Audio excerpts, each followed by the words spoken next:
ധ്യാനത്തിനായി സുപരിചിതമായിരിക്കുന്ന വേദഭാഗത്തിലേക്ക് തന്നെ ഞാൻ നിങ്ങളുടെ ശ്രദ്ധയെ ക്ഷണിക്കുന്നു. തിമത്യോസിന് എഴുതിയ 2-ാം ലേഖനം 4-ാം അധ്യായം അതിൻ്റെ 16, 17, 18 വാക്യങ്ങൾ വായിപ്പാൻ ആഗ്രഹിക്കുകയാണ്. തിമത്യോസിന് എഴുതിയ 2-ാം ലേഖനം 4-ാം അധ്യായം 16, 17, 18 വാക്യങ്ങൾ. എൻ്റെ ഒന്നാം പ്രതിവാദത്തിൽ ആരും എനിക്ക് തുണ നിന്നില്ല, എല്ലാവരും എന്നെ കൈവിട്ടു. അത് അവർക്ക് കണക്കിടാതിരിക്കട്ടെ. കർത്താവോ എനിക്ക് തുണ നിന്നു. പ്രസംഗം എന്നെക്കൊണ്ട് നിവർത്തിപ്പാനും സകല ജാതികളും കേൾപ്പാനും എന്നെ ശക്തീകരിച്ചു. അങ്ങനെ ഞാൻ സിംഹത്തിൻ്റെ വായിൽ നിന്ന് രക്ഷ പ്രാപിച്ചു. കർത്താവ് എന്നെ സകല ദുഷ്പ്രവൃത്തിയിൽ നിന്നും വിടുവിച്ച് തൻ്റെ സ്വർഗീയ രാജ്യത്തിനായി രക്ഷിക്കും. അവന് എന്നേക്കും മഹത്വം. ആമേൻ. വിശുദ്ധ പൗലോസിൻ്റെ ഏറ്റവും സുപരിചിതമായിരിക്കുന്ന അല്ലെങ്കിൽ ഏറ്റവും മനസ്സിലാകത്തക്കവണ്ണം ഹൃദ്യമായ വികാരപരമായിരിക്കുന്ന ഒരു ലേഖനമാണ് തിമത്യോസിൻ്റെ 2-ാം ലേഖനം. തൻ്റെ അന്ത്യലേഖനം എന്ന് വിശേഷിപ്പിക്കപ്പെടുന്നത്. ഞാൻ നല്ല പോർ പൊരുതു, ഓട്ടം തികച്ചു, വിശ്വാസം കാത്തു. ഇനിയും നീതിയുടെ കിരീടം നീതിയുള്ള ന്യായാധിപതിയായ കർത്താവ് ആ നാളിൽ എനിക്ക് നൽകും. എനിക്ക് മാത്രമല്ല, അവങ്കൽ പ്രത്യാശ വെച്ചിരിക്കുന്ന, അവൻ്റെ പ്രത്യക്ഷതയിൽ പ്രിയം വെച്ചിരിക്കുന്ന ഏവർക്കും ആ ഭാഗ്യ പദവി ലഭിക്കുമെന്നൊക്കെ തൻ്റെ പ്രത്യാശയെ അവതരിപ്പിച്ചുകൊണ്ട്, നീ മടങ്ങി വരുമ്പോൾ ഞാൻ അവിടെ വെച്ചിട്ട് പോരുന്നതായ എൻ്റെ പുതപ്പും ചർമ്മലിഖിതങ്ങളും എടുത്തുകൊണ്ട് വരണം തിമത്യോസെ എന്ന് പറഞ്ഞ് വാത്സല്യ മകനോട് ഒരു പിതാവിൻ്റെ ആർദ്രതയോടെ എഴുതുന്ന അന്ത്യവാചകങ്ങളാണ് ഇത്. എന്നാൽ ഈ വാക്യങ്ങൾ ലേഖനം അവസാനിപ്പിക്കുമ്പോൾ തിമത്യോസിന് ചില നിർദ്ദേശങ്ങൾ, 1-ാം ലേഖനത്തിലും 2-ാം ലേഖനത്തിലും തിമത്യോസിന് ചില നിർദ്ദേശങ്ങൾ പൗലോസ് കൊടുക്കുന്നത് കാണുവാൻ കഴിയും. അങ്ങനെ പൗലോസ് തിമത്യോസിന് കൊടുക്കുന്ന ഒരു നിർദ്ദേശമാണ്, നീ ചിലരെ സൂക്ഷിച്ചു കൊള്ളണം എന്ന് പറയുകയാണ്. അതിൻ്റെ 15-ാം വാക്യത്തിലേക്ക് വരുമ്പോൾ അവിടെ നമുക്ക് കാണുവാൻ കഴിയും, നീയും അവനെ സൂക്ഷിച്ചു കൊള്ളുക എന്ന് പറയുകയാണ്. പൗലോസ് ഇവിടെ തിമത്യോസിൻ്റെ അടുക്കൽ പറയുകയാണ്, നീ ചിലതിനെ സൂക്ഷിച്ചു കൊള്ളണോ. ഈ വാണിങ്, ഈ ഒരു പ്രിക്വേഷൻ, താൻ എടുക്കേണ്ടതായിട്ടുള്ള ഒരു മുന്നറിയിപ്പ് പൗലോസ് ഇവിടെ തിമത്യോസിന് കൊടുക്കുന്നതിൻ്റെ കാരണം, തിമത്യോസിൻ്റെ അനുഭവങ്ങളിൽ നിന്നാണ് ഇവിടെ പൗലോസ് തിമത്യോസിന് ഒരു മുന്നറിയിപ്പിനെ കൊടുക്കുന്നത്. ജീവിതത്തിൽ താൻ നേരിട്ട പ്രശ്നങ്ങൾ തൻ്റെ ശിഷ്യന്, തൻ്റെ മകന് പൗലോസ് ഒരു മുന്നറിയിപ്പായി, ഒരു അറിവായി പകർന്നു കൊടുക്കുകയാണ്. ഇന്ന് പകൽ ഞാൻ അതിൽ നിന്നൊന്ന് പറയട്ടെ സഹോദരങ്ങളെ, നിങ്ങൾ അനുഭവിക്കുന്ന പ്രതിസന്ധികൾ, നിങ്ങൾ അനുഭവിക്കുന്ന യുദ്ധങ്ങൾ, അത് നിങ്ങളുടെ പിൻതലമുറയ്ക്ക്, അത് നിങ്ങളുടെ ശിഷ്യഗണത്തിന് ഒരു അറിവും ഒരു നന്മയുമായി മാറ്റപ്പെടും എന്നുള്ളത് ഉറപ്പായ സംഗതിയാണ്. ഇവിടെ പൗലോസ് തിമത്യോസിൻ്റെ അടുക്കൽ പറയുകയാണ്, നീ സൂക്ഷിച്ചു കൊള്ളണം എന്ന് പറയുകയാണ്. ഈ സൂക്ഷിച്ചു കൊള്ളണമെന്ന് പൗലോസ് പറയുമ്പോൾ അവിടെ പൗലോസ് തൻ്റെ ജീവിതത്തിൽ സംഭവിച്ച 2 മുറിവുകളെ കുറിച്ചാണ് പറയുന്നത്. പൗലോസിൻ്റെ ജീവിതത്തിൽ സംഭവിച്ച 2 മുറിവുകളെ കുറിച്ച് അവിടെ പറയുന്നുണ്ട്. 14-ാം വാക്യവും 16-ാം വാക്യവും പൗലോസിൻ്റെ 2 മുറിവുകളെയാണ് അവിടെ സൂചിപ്പിക്കുന്നത്. 14-ാം വാക്യത്തിലേക്ക് വരുമ്പോൾ അവിടെ പൗലോസ് പറയുകയാണ്, ചെമ്പ് പണിക്കാരൻ അലക്സാണ്ടർ എനിക്ക് വളരെ ദോഷം ചെയ്തു എന്ന് പറയുകയാണ്. ആകയാൽ ദോഷം ചെയ്തത് മുഖാന്തരം, മറ്റൊരുവൻ്റെ പ്രവർത്തികൾ മുഖാന്തരം, മറ്റൊരുവൻ്റെ ചെയ്തു മുഖാന്തരം ഉണ്ടായതായ മുറിവിനെ കുറിച്ചാണ് പൗലോസ് അവിടെ പറയുന്നത്. എന്നാൽ 16-ാം വാക്യത്തിലേക്ക് വരുമ്പോൾ പൗലോസ് മറ്റൊരു മുറിവിനെ കുറിച്ച് പറയുകയാണ്. 16-ാം വാക്യത്തിലെ തൻ്റെ മുറിവ് ഇങ്ങനെയാണ് പറയുന്നത്, എൻ്റെ ഒന്നാം പ്രതിവാദത്തിൽ ആരും എനിക്ക് തുണ നിന്നില്ല, എല്ലാവരും എന്നെ കൈവിട്ടു. ഒരു മനുഷ്യൻ്റെ ജീവിതത്തിലെ മുറിവിൻ്റെ 2 തലങ്ങളാണിത്. ഒന്ന്, ചിലർ ചെയ്തത് കൊണ്ടുള്ള മുറിവ്. 2, ചിലർ ചെയ്യേണ്ടത് ചെയ്യാതിരുന്നത് കൊണ്ടുള്ള മുറിവ്. ഒരിക്കൽ കൂടെ ഞാൻ പറയട്ടെ, ഒരു മനുഷ്യൻ്റെ മനസ്സ് മുറിവേൽക്കുന്ന 2 തലങ്ങളുണ്ട്. ഒന്ന്, ചിലത് ചെയ്യുന്നത് കൊണ്ട് നാം മുറിവേൽക്കോ, ചിലത് ചെയ്യുന്നത് കൊണ്ട് നാം മുറിവേൽക്കോ. 2, ചെയ്യേണ്ടവർ ചെയ്യാതിരിക്കുന്നത് കൊണ്ട് നമ്മുടെ ജീവിതത്തിൽ മുറിവുകൾ പറ്റോ. എൻ്റെ ജീവിതത്തിൽ ചില മാതാക്കൾ എൻ്റെ അടുക്കൽ പറഞ്ഞിട്ടുണ്ട്, അവൾ എന്നെ പറഞ്ഞതിനകത്ത് എനിക്ക് വിഷമമില്ല കർത്തൃദാസനെ, അവളൊരു വീട്ടിൽ നിന്ന് വന്നതല്ലേ, ഞാൻ അവളെ പ്രസവിച്ചു വളർത്തിയതൊന്നുമല്ലല്ലോ, അതുകൊണ്ട് അവൾക്ക് ദേഷ്യം വന്നപ്പോൾ അവൾ എന്നെ അതെല്ലാം പറഞ്ഞു, അവൾ പറഞ്ഞത് എനിക്ക് ഒത്തിരി സങ്കടമുണ്ട്. പക്ഷേ അതിനെക്കാട്ടിലും സങ്കടം ഞാൻ പെറ്റു വളർത്തിയ എൻ്റെ മകൻ അത് കേട്ടോണ്ട് അവിടെ നിന്നു. അവനൊരു അക്ഷരവും മറുപടി പറഞ്ഞില്ല. അതാണ് എന്നെ അതിനെക്കാട്ടിലും മുറിപ്പെടുത്തിയതെന്ന്. ആകയാൽ മരുമകൾ പറഞ്ഞത് മുറിപ്പെടുത്തിയപ്പോൾ മകൻ്റെ മൗനമാണ് ആ അമ്മയെ അതിനേക്കാൾ മുറിപ്പെടുത്തിയത്. അറിയണം സഹോദരങ്ങളെ, ചിലർ ചെയ്യുന്നത് നമ്മളെ മുറിവേൽപ്പിക്കുമ്പോൾ ചിലർ ചെയ്യാത്തത് നമ്മളെ അതിനേക്കാൾ മുറിവേൽപ്പിക്കും എന്ന് അറിഞ്ഞുകൊള്ളണം. ആമേൻ. എന്നെ അവൻ വന്ന് അതൊക്കെ പറഞ്ഞപ്പോൾ, എന്നെക്കുറിച്ച് ആ ആക്ഷേപങ്ങളൊക്കെ പറഞ്ഞപ്പോൾ എൻ്റെ മനസ്സ് നൊന്തു. പക്ഷേ അതിനെക്കാട്ടിലുപരി എൻ്റെ യജമാനൻ അതൊക്കെ കേട്ടിട്ട് ഒരക്ഷരം പോലും മിണ്ടാതെ മൂളി അവിടെ നിന്നല്ലോ. അദ്ദേഹത്തിന് എന്നെ നന്നായിട്ട് അറിയാമായിരുന്നല്ലോ, പക്ഷേ അദ്ദേഹം ഒരു വാക്കും മിണ്ടിയില്ലല്ലോ. അതാണ് എനിക്ക് മുറിവേറ്റതെന്ന് പറയുന്നവരുണ്ട്. ചില മുറിവുകളുടെ കാരണം വാട്ട് ഹി ഡിഡ്, അവൻ എന്താണ് ചെയ്തത്, അതാണ് മുറിവ്. പക്ഷേ ചിലരുടെ മുറിവ് എന്താണ്? വാട്ട് ദേ ഡിഡ്ന്റ് ഡു, അവർ ചെയ്യാതിരുന്നതാണ് മുറിവ്. ഒരു മനുഷ്യൻ്റെ ജീവിതത്തിലെ രണ്ട് മുറിവിൻ്റെ തലങ്ങളാണ്. അതുകൊണ്ടാണ് പാപത്തെക്കുറിച്ചും അല്ലെങ്കിൽ ഒരു മനുഷ്യന് വേദന ജനിപ്പിക്കുന്ന രണ്ട് വിധങ്ങളുണ്ട്. ഒന്ന് സിൻ ഓഫ് കമ്മീഷൻ, രണ്ട് സിൻ ഓഫ് ഒമിഷൻ. ഇന്നൊരു പകൽ ഞാൻ പറയട്ടെ ദൈവമക്കളെ, ചെയ്യേണ്ടത് ചെയ്യാതിരുന്നാലും അത് പാപമാണ്, ചെയ്യേണ്ടത് ചെയ്യാതിരുന്നാൽ അത് മുറിവുകളാണ്. ചിലപ്പോൾ ചിലർ പറഞ്ഞേക്കാം ഞാനൊന്നും പറഞ്ഞില്ലല്ലോ, അത് തന്നെയാണ് പ്രശ്നം, പറയാതിരുന്നത് തന്നെയാണ് പ്രശ്നം. ഞാനൊന്നും ചെയ്തില്ലല്ലോ, നീ ചെയ്യാതിരുന്നത് തന്നെയാണ് പ്രശ്നം. ഇങ്ങനെ പൗലോസ് രണ്ടുവിധ മുറിവുകളെ പറയുകയാണ്. ഒന്ന്, പൗലോസിന്റെ ഒന്നാമത്തെ മുറിവ്, സ്തോത്രം, അലക്സാണ്ടർ തനിക്കെതിരെ ചെയ്തതാണ്. എന്നാൽ പൗലോസിന്റെ അതിനേക്കാൾ ഭീകരമായ മുറിവ് എന്താണെന്നറിയാമോ? പൗലോസിന്റെ അതിനേക്കാൾ ഭീകരമായ മുറിവ്, പൗലോസിന് തുണ നിൽക്കേണ്ടവർ, പൗലോസിനോട് ചേർന്ന് നിൽക്കേണ്ടവർ, പൗലോസിനെ കൈപിടിക്കേണ്ടവർ അത് പിടിക്കാതിരുന്നത് കൊണ്ടാണ്. എന്നാൽ ഇന്ന് പകൽ എന്നെ കേൾക്കുന്ന എൻ്റെ ദൈവമക്കളോട് പറയട്ടെ, ഇതിലേത് മുറിവുകളാണ് നിങ്ങളുടെ മേലുള്ളതെങ്കിലോ, ഇത് രണ്ട് മുറിവുകളും നിങ്ങളുടെ മേലുണ്ടെങ്കിലോ, ഇന്ന് പകൽക്കാലം ഈ ആരാധനയുടെ നടുവിൽ നല്ല ശമരിയക്കാരൻ നിറഞ്ഞ തൈലപാത്രവുമായി, നിറഞ്ഞ തൈലക്കൊമ്പുമായി ഇതിനകത്ത് നടകൊള്ളുന്നതിനെ നിങ്ങൾ കണ്ടുകൊള്ളുവേ. നമ്മൾ നല്ല ശമരിയക്കാരൻ്റെ ജീവിതത്തിലേക്ക് കടന്നു വരുമ്പോൾ, നല്ല ശമരിയക്കാരൻ്റെ ഉപമയിലേക്ക് കടന്നു വരുമ്പോൾ അവിടെ ഒരു മനുഷ്യനെ നമുക്ക് കാണുവാൻ കഴിയുക. ആ മനുഷ്യൻ്റെ മുറിവുകളിലും രണ്ട് തലങ്ങളുണ്ട്. ഏതാണ് ഒന്നാമത്തെ മുറിവ്? അവൻ ചില കള്ളന്മാരുടെ കയ്യിൽ അകപ്പെട്ടു. ആ കള്ളന്മാർ അവനെ മുറിവേൽപ്പിച്ചു എന്ന് പറയുന്നു. എന്നാൽ അവിടെ എഴുതിയിരിക്കുന്നത് കള്ളന്മാർ ഏൽപ്പിച്ച മുറിവിനെ കുറിച്ചാണ്. പക്ഷേ പ്രസംഗിക്കുമ്പോൾ കള്ളന്മാർ ഏൽപ്പിച്ച മുറിവിനെ കാട്ടിലോ പ്രഭാഷകർ എല്ലാ കാലവും പ്രതിപാദിക്കുന്ന മുറിവ് ഏതാണെന്നറിയാമോ? അതുവഴി കടന്നുപോയ ലേവ്യനും പുരോഹിതനോ അവനെ കണ്ടിട്ട് വഴിമാറിപ്പോയ ആ മുറിവാണ് ഭയങ്കരമായി അവിടെ പ്രതിപാദിക്കുന്നത്. ഒരു മനുഷ്യന്റെ ജീവിതത്തിൽ അവനോട് ചെയ്തതുകൊണ്ട് അവൻ മുറിവേൽക്കോ, അവന് വേണ്ടി ചെയ്യാതിരുന്നത് കൊണ്ട് മുറിവേൽക്കോ. എന്നാൽ പൗലോസ് ഈ രണ്ട് മുറിവുകളെയും മറികടക്കുകയാണ്. പൗലോസ് രണ്ട് മുറിവുകളെയും മറികടക്കുകയാണ്. ഇന്ന് പകൽ എന്നെ കേൾക്കുന്ന എൻ്റെ ദൈവമക്കളോട് പറയട്ടെ, ജീവിതത്തിൽ എത്ര മുറിവുകളുണ്ടെങ്കിലോ ആ മുറിവുകളെ നമ്മൾ മറികടക്കണം. ജീവിതത്തിൽ കുടുംബത്തിനകത്തു നിന്നുണ്ടായ മുറിവുകളായിരുന്നാലോ, ജീവിതത്തിൽ സമൂഹത്തിൽ നിന്നുണ്ടായ മുറിവുകളായിരുന്നാലോ, സഭയ്ക്കകത്തു നിന്നുണ്ടായ മുറിവുകളായിരുന്നാലോ, ഏത് വിധത്തിലുണ്ടായ മുറിവുകളായിരുന്നാലോ, മുറിവുകളെ മറികടക്കുവാനുള്ള കൃപ നമുക്ക് വേണം. ഇവിടെ പൗലോസ് ഈ രണ്ട് മുറിവുകളെയും മറികടക്കുകയാണ്. എങ്ങനെയാണ് പൗലോസ് മുറിവുകളെ മറികടക്കുന്നത്? ഒന്നാമത്തെ മുറിവ് തനിക്കെതിരെ അലക്സാണ്ടർ ചെയ്തത് മുഖാന്തരം തനിക്കുണ്ടായ മുറിവാണ്. ആ മുറിവിനെ താൻ മറികടക്കുന്നതിനെ അവിടെ ഇങ്ങനെയാണ് എഴുതിയിരിക്കുന്നത്: ചെമ്പ് പണിക്കാരൻ അലക്സാണ്ടർ എനിക്ക് വളരെ ദോഷം ചെയ്തോ, പക്ഷേ ആ മുറിവുകൾ പൗലോസിന് ഉണങ്ങുകയാണ്. എങ്ങനെയാണ് പൗലോസ് ആ മുറിവുകൾ ഉണങ്ങുന്നത്? അടുത്ത ഭാഗത്തിൽ പറയുകയാണ്, അവന്റെ പ്രവർത്തികൾക്ക് തക്കവണ്ണം കർത്താവ് അവന് പകരം ചെയ്യോ. അവന്റെ പ്രവർത്തികൾക്ക് തക്കവണ്ണം കർത്താവ് അവന് പകരം ചെയ്യോ. ഇവിടെ പൗലോസിന്റെ ഒരു കോൺഫിഡൻസ് ആണ് നമുക്ക് കാണുവാൻ കഴിയുന്നത്. കോൺഫിഡൻസ് ഇൻ ലോർഡ്, ദൈവത്തിലുള്ള ധൈര്യം. എനിക്കെതിരായി അവൻ ചെയ്തതിനൊക്കെയോ ഞാൻ സങ്കടപ്പെടേണ്ട കാര്യമില്ല.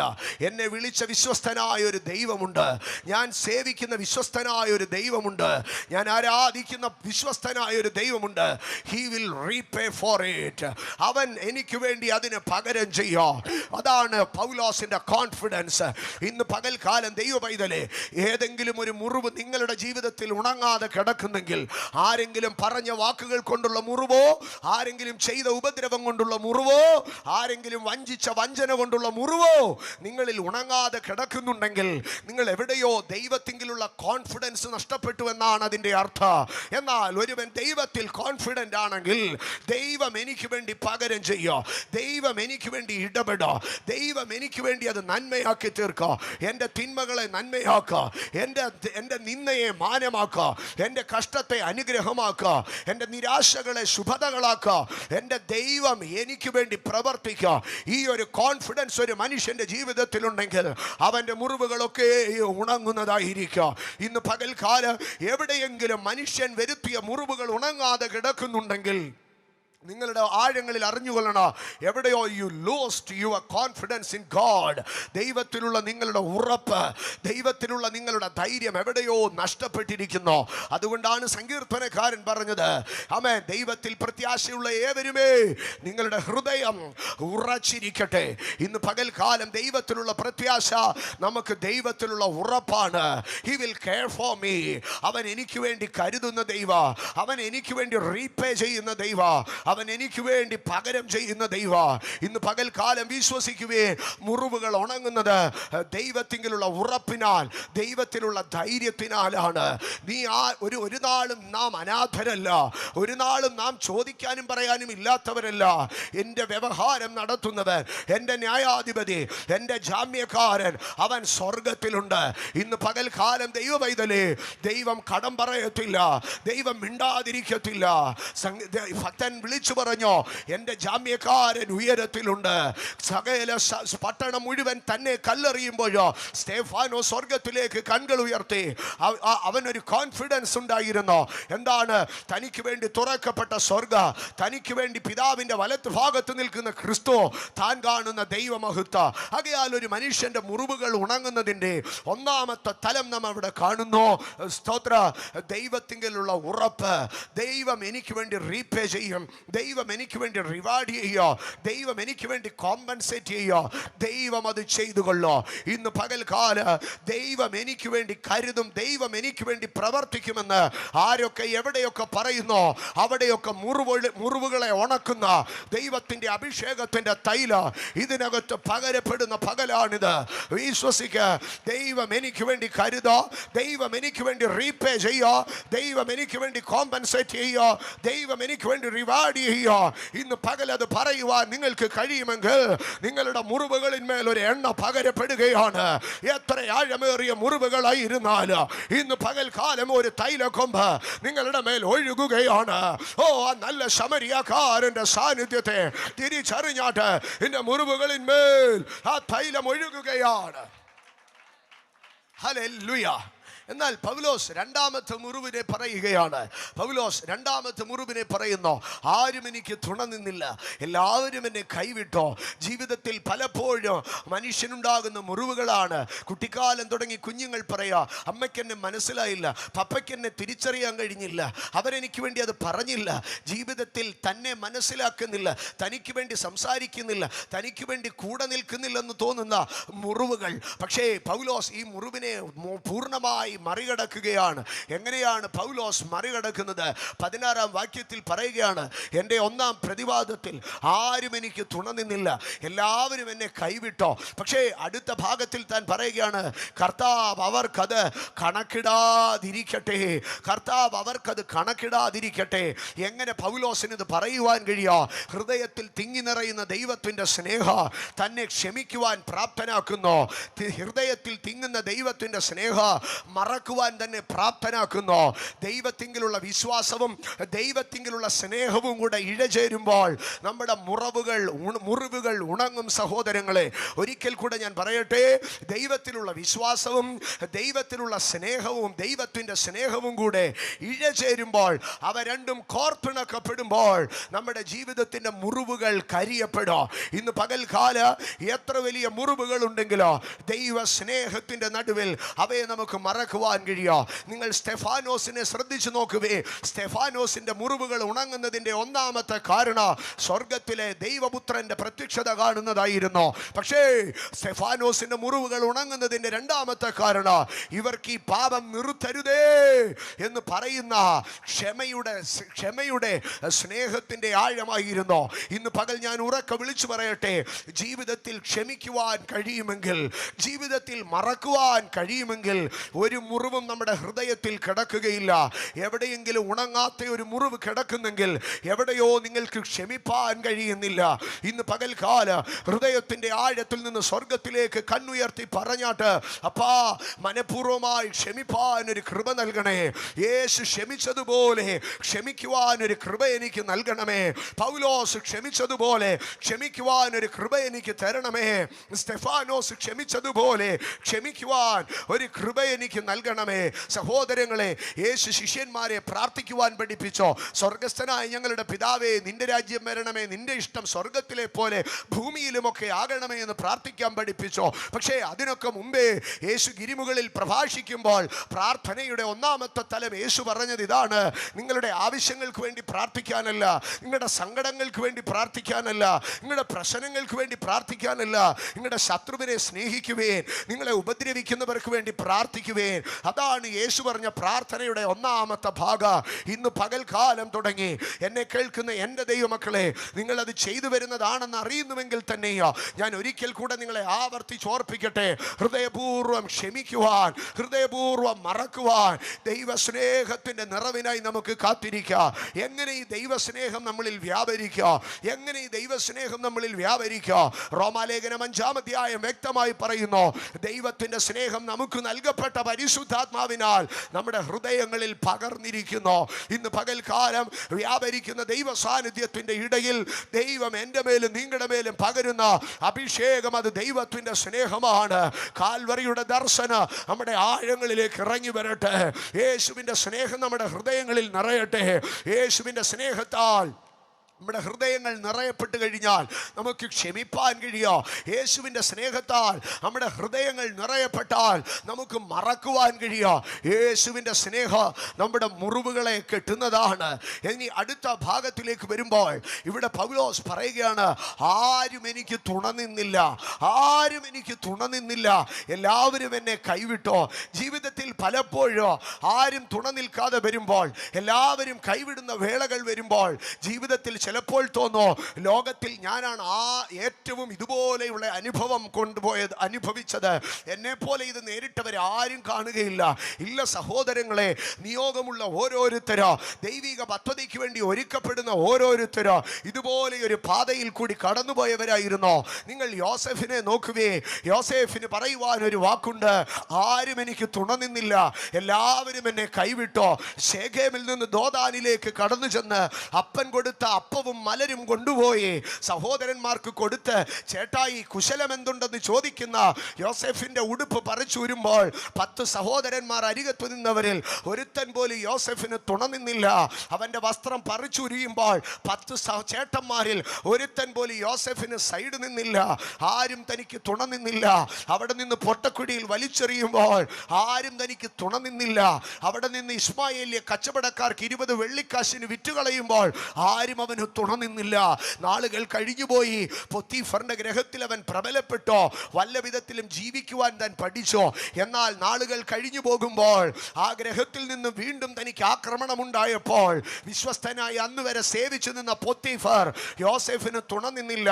പരമാർത്ഥത തിരിച്ചറിയുന്ന പൊത്തീഫറിന്റെ ഭാര്യയോ യോസേഫിന് തുണനിന്നില്ല. യോസേഫിന്റെ കരുണയും വാത്സല്യവും അനുഭവിച്ച ആ പൊത്തീഫറിന്റെ വീട്ടിലെ ഒരു ജോലിക്കാരനോ യോസേഫിന് തുണനിന്നില്ല. യോസേഫ് കാരാഗ്രഹത്തിലേക്ക് ബന്ധിക്കപ്പെട്ട് നടന്നു പോകുമ്പോൾ യോസേഫിന് പറയുവാൻ ഹൃദയത്തിന്റെ ആഴത്തിലൊരു വാക്കുണ്ടായിരുന്നു, എല്ലാവരും എന്നെ കൈവിട്ടു, ആരും എനിക്ക് തുണനിന്നില്ല. യോസേഫ് കാരാഗ്രഹത്തിൽ നീണ്ട നാളുകൾ കഴിഞ്ഞു. അവിടെ ഇടയിൽ 2 പേരെ പരിചയപ്പെട്ടു. അവരിൽ ഒരുവൻ രാജാമന്ദിരത്തിലേക്ക് മടങ്ങിപ്പോവുകയാണ്. അവനോട് യോസേഫ് പറഞ്ഞു വിട്ടോ, നീ എന്നെ മറക്കരുത്, നീ എന്നെ ഓർക്കണം, നീ എന്നെ ഈ കാരാഗ്രഹത്തിൽ നിന്നൊന്ന് രക്ഷിക്കണം. പക്ഷേ നാളുകൾ കഴിഞ്ഞപ്പോൾ യോസേഫ് ഒരു കാര്യം തിരിച്ചറിഞ്ഞോ. ആ പാനപാത്രവാഹകന്റെ പ്രമാണിയോ തന്നെ കൈവിട്ടോ. ആരും തനിക്ക് തുണ നിന്നില്ല. കുടുംബത്തിൽ തുണ കിട്ടിയില്ല, ജോലി സ്ഥലത്ത് തുണ കിട്ടിയില്ല, കൂട്ടുകാരനിൽ നിന്ന് തുണ കിട്ടിയില്ല. ഒരിക്കൽ കൂടെ ഞാൻ പറയട്ടെ, 20 വെള്ളിക്കാശിന് താൻ വിൽക്കപ്പെടുന്ന ദിവസത്തിൽ തൻ്റെ കുടുംബത്തിൽ നിന്ന് ആരും തന്നെ തുണച്ചില്ല. പോത്തിഫറിന്റെ വീട്ടിൽ നിന്ന് കാരാഗ്രഹത്തിലേക്ക് പോകുമ്പോൾ തൻ്റെ ജോലി സ്ഥലത്ത് ആരും തന്നെ തുണച്ചില്ല. കാരാഗ്രഹത്തിൽ നിന്ന് ഇറങ്ങിപ്പോയ പാനപാത്രവാഹകൻ, തൻ്റെ ചങ്കു ബ്രോ, തൻ്റെ ഫ്രണ്ട്, അവനും തനിക്ക് തുണ നിന്നില്ല. ഇന്ന് പകൽ ഞാൻ പറയട്ടെ, യോസേഫ് തൻ്റെ കുടുംബത്തിലേക്ക് നോക്കിയിട്ട് പറയോ, ആരും എനിക്ക് തുണ നിന്നില്ല. യോസേഫ് തൻ്റെ സാമൂഹിക മേഖലയിലേക്ക് നോക്കിയിട്ട് പറയോ, ആരും എനിക്ക് തുണ നിന്നില്ല. യോസേഫ് തൻ്റെ സ്നേഹിതന്മാരുടെ ഗ്രൂപ്പിലേക്ക് നോക്കിയിട്ട് പറയോ, ആരും എനിക്ക് തുണ നിന്നില്ല. പക്ഷേ യോസേഫ് അതിനോട് ചേർത്ത് പറയോ, എങ്കിലോ കർത്താവ് എനിക്ക് തുണ നിന്നോ. ഇന്ന് പകൽ വിശ്വസിക്ക, ആരും തുണ നിൽക്കാതിരുന്നാലോ, കുടുംബമോ കുലമോ സ്നേഹിതരോ ചാർച്ചക്കാരോ സഭക്കാരോ പാസ്റ്റേഴ്സോ ആരും തുണ നിന്നില്ലെങ്കിലോ, ഇന്ന് പകൽക്കാല എനിക്ക് നിങ്ങൾക്കും തുണ നിൽക്കുന്നതായ ഒരു ദൈവമുണ്ട്. സങ്കീർത്തനങ്ങളിലേക്ക് കടന്നു വരുമ്പോൾ ദാവീദിന്റെ സങ്കീർത്തനങ്ങളിലൊക്കെ നിഴലിച്ചു നിൽക്കുന്ന ഒരു ഭാഗം ഇതാണ്. ദാവീദ് ആവർത്തിച്ചു പറയുന്നത്, ഞാൻ ഏകാകിയും അരിഷ്ടനുമാണ്. എന്താണ് ദാവീദ് താങ്കൾ ഏകാകിയും അരിഷ്ടനുമായി പോയത്? ദാവീദ്, തനിക്ക് 6-7 ജ്യേഷ്ഠന്മാരില്ലേ, പിന്നെ നീ എന്താണ് ഏകാകിയും അരിഷ്ടനുമായി പോയത്? നിന്റെ അപ്പൻ ഇഷ്ടം പോലെ ആടുമാടുകളും തൊഴിലാളികളും അവിടെ ഇല്ലേ, നീ എന്താണ് ഏകാകിയും അരിഷ്ടനുമായി പോയത്? ദാവീദ് പറയോ, വലത്തോട്ട് നോക്കി കാണണമേ, എന്നെ അറിയുന്നവൻ ആരുമില്ല, എൻ്റെ അപ്പനും അമ്മയും എന്നെ ഉപേക്ഷിച്ചിരിക്കുന്നു. പിന്നെയും ഒരിക്കൽ പറയുകയാണ്, ഞാൻ സ്നേഹിച്ചവനോ എൻ്റെ അപ്പം തിന്നുന്നവനുമായ എൻ്റെ പ്രാണ സ്നേഹിതൻ പോലോ എൻ്റെ നേരെ കുതികാൽ ഉയർത്തിയിരിക്കുന്നു. ദാവീദിന്റെ ജീവിതത്തിൽ എല്ലാവരും കൈവിട്ട നാഴികകളും രാത്രികളും കടന്നുപോയി. പക്ഷേ ദാവീദ് തൻ്റെ ജീവിതത്തിന്റെ അവസാനത്തിൽ ദാവീദ് പറഞ്ഞു, നീ എൻ്റെ സഹായകനല്ലായിരുന്നെങ്കിൽ എൻ്റെ പ്രാണൻ മൗനവാസം ചെയ്യുമായിരുന്നു. എന്താണ് അതിൻ്റെ അർത്ഥം?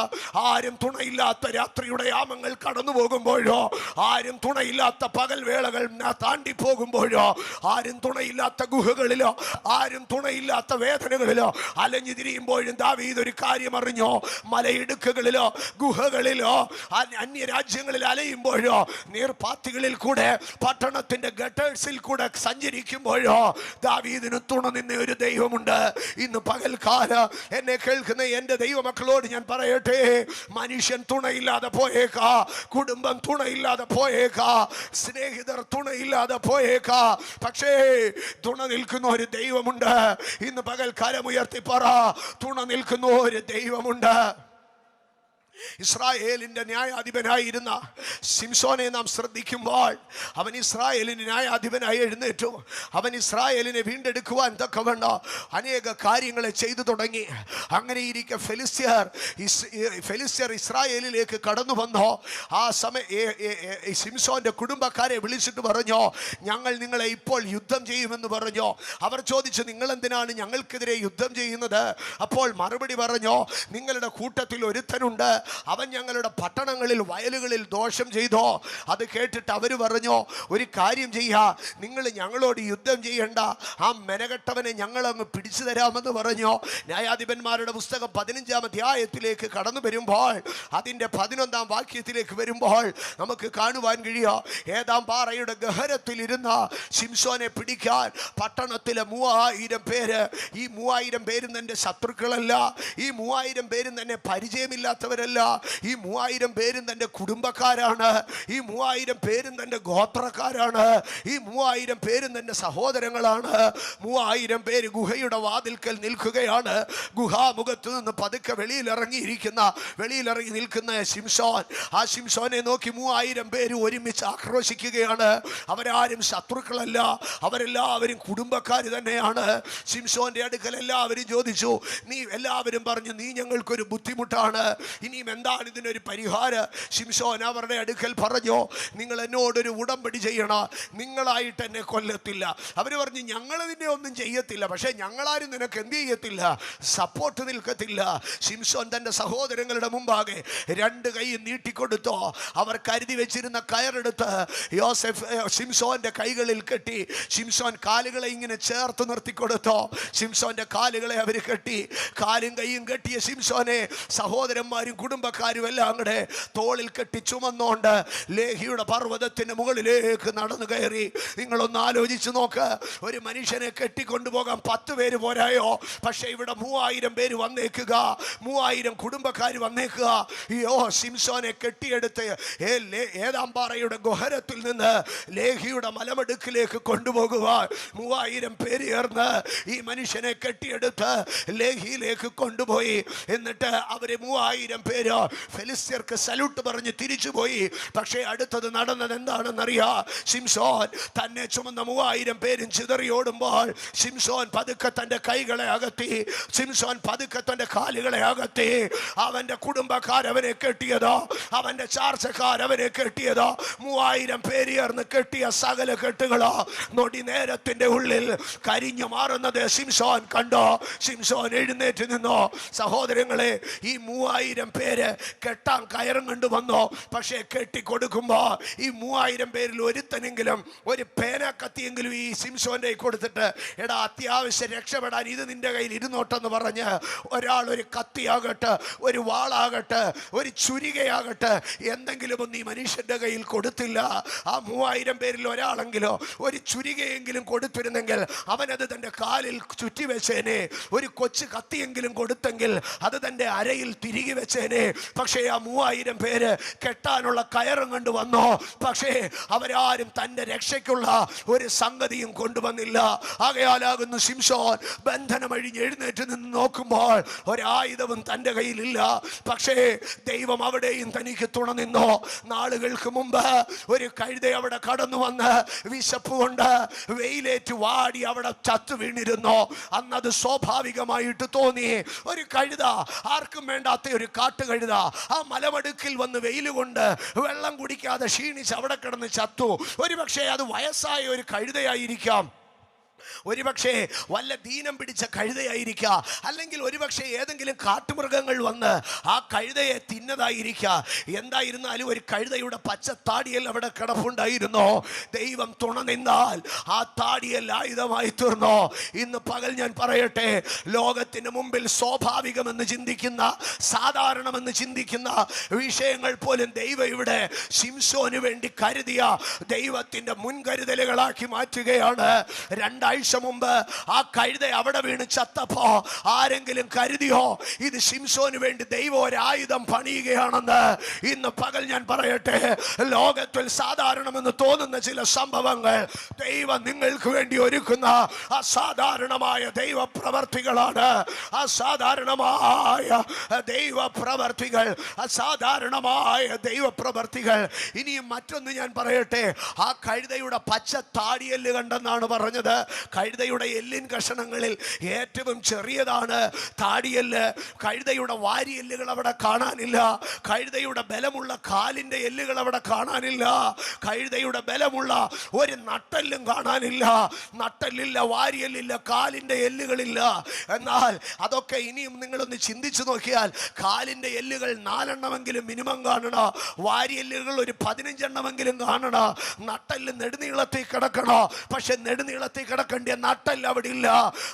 എണ്ണമറ്റ വാരിയെല്ലുകൾ അവിടെ ഇല്ല. എണ്ണിപ്പറയുന്ന കാലിന്റെ എല്ലുകളിൽ അവിടെ ഇല്ല. പക്ഷേ അതെല്ലാം മനുഷ്യനെടുത്ത് മാറ്റിയാൽ അതിന്റെ അപ്പുറത്ത് മനുഷ്യന്റെ കണ്ണിൽ പെടാത്ത ഒരു ചെറിയ താടിയല്ല്, ഒരു ചെറിയ താടിയല്ല് ദൈവം അവിടെ മാറ്റി വെച്ചിരിക്കുക. ഇന്ന് പകൽക്കാല എന്നെ കേൾക്കുന്ന എന്റെ കുഞ്ഞ് അനുജന്മാരോട്, അനുജത്തിമാരോട് ഞാൻ പറയട്ടെ, നിങ്ങളുടെ സകല സാധ്യതകളെയോ മനുഷ്യൻ എടുത്തുകൊണ്ടുപോയാലോ, കഴുതയുടെ കാലിന്റെ എല്ലുകളെ എടുത്തുകൊണ്ടുപോയാലോ, കഴുതയുടെ വാരിയെല്ലുകളെ എടുത്തുകൊണ്ടുപോയാലോ, കഴുതയുടെ നട്ടെല്ലിനെ എടുത്തുകൊണ്ടുപോയാലോ, അവിടെ ദൈവം ഒരു താടിയെല്ല് ശേഷിപ്പിച്ചിരിക്കുക. അതും അതി ദൈവത്തിന് നിന്നിൽ അത്ഭുതം ചെയ്യാൻ, അതും അതി ദൈവത്തിന് നിന്നിൽ അത്ഭുതം ചെയ്യാൻ. അവിടെ കിടന്ന് വാരിയല്ലല്ല എടുത്തോണ്ട് പോയെന്ന് നീ സങ്കടപ്പെടരുത്. അവിടെ കിടന്ന നട്ടല്ലല്ല എടുത്തോണ്ട് പോയെന്ന് നീ സങ്കടപ്പെടരുത്. അവിടെ കിടന്ന വലിയ കാലിന്റെ എല്ലുകൾ എടുത്തോണ്ട് പോയെന്ന് നീ സങ്കടപ്പെടരുത്. ദൈവത്തിനൊരു താടിയെല്ല് മതി. Only A small jawbone. പണ്ടൊക്കെ നമ്മുടെ കുടുംബങ്ങളിലൊക്കെ ഒത്തിരി വസ്തുക്കളുള്ള പിതാക്കന്മാരായിരുന്നു. സ്തോത്ര. അങ്ങനെയൊക്കെ ഇരിക്കുമ്പോൾ പ്രബലന്മാരെല്ലാം എന്ത് ചെയ്യുമെന്നറിയാമോ?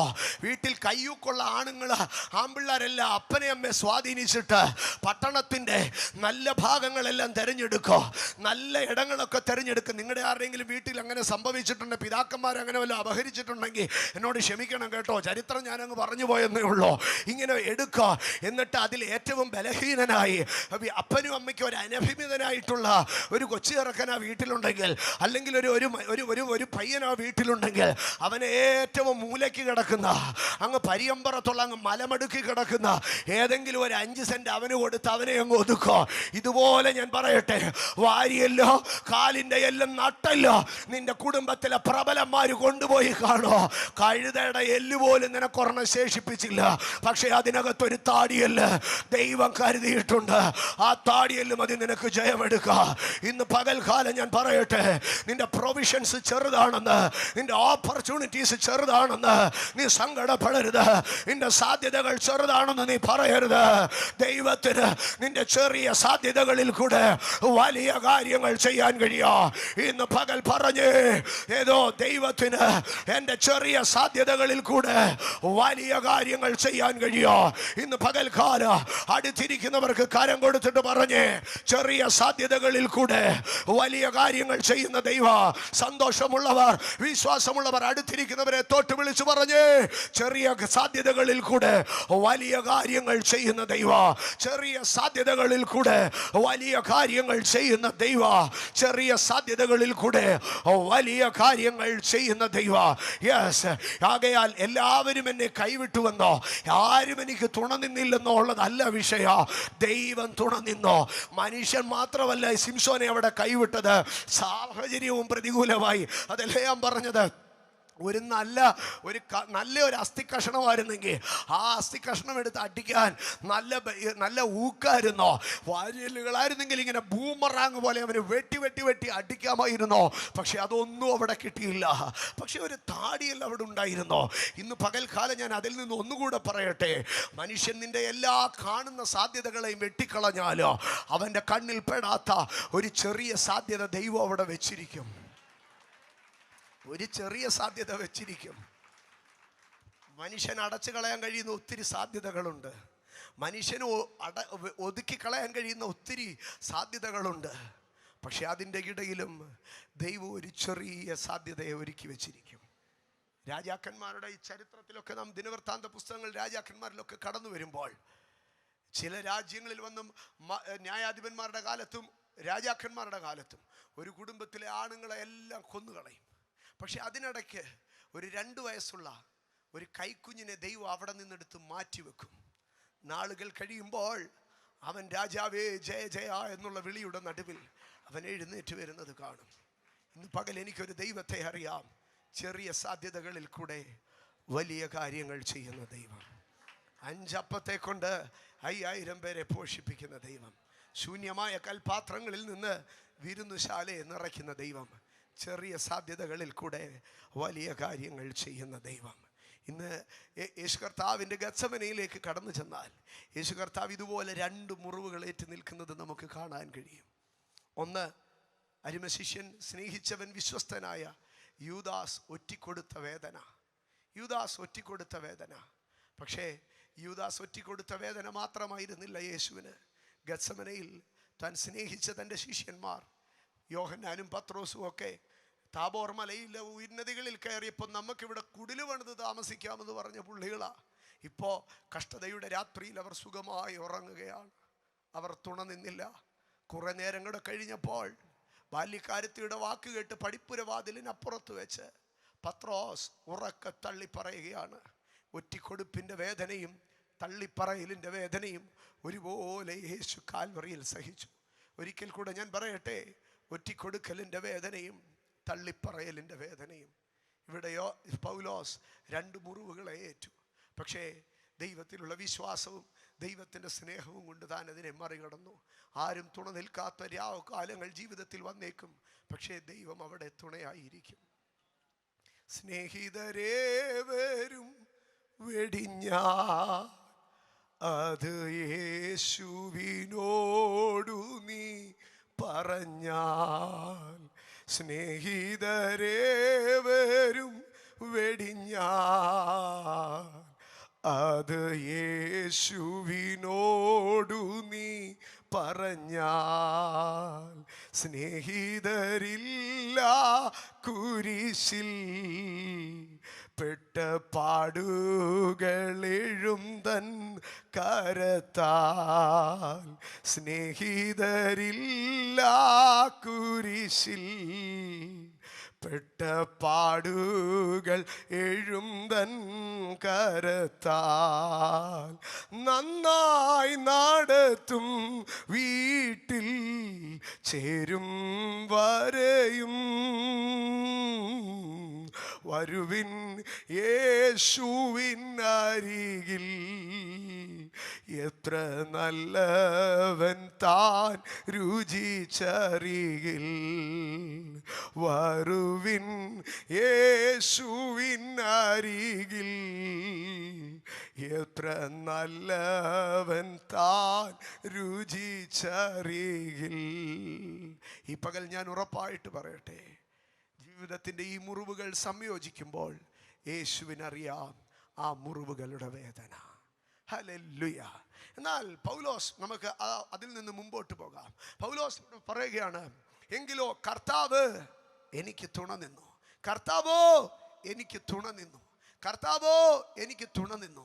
സഹോദരങ്ങളെ, ജീവിതത്തിൽ ചിലപ്പോൾ പരീക്ഷകൾ കടന്നു വരും. ആ പരീക്ഷകളെ ദൈവം ഒരുപക്ഷെ ഒഴിവാക്കിയില്ല എന്നിരിക്കും, പക്ഷേ പരീക്ഷകളുടെ നടുവിൽ ദൈവം തുണ നിൽക്കും. 42-ാം സങ്കീർത്തനം 7-ാം വാക്യത്തിലേക്ക് വരുമ്പോൾ അവിടെ പറയുകയാണ്, നിന്റെ നീർച്ചാട്ടങ്ങളുടെ ഇരച്ചിലാൽ ആഴി ആഴിയെ വിളിക്കുന്നു.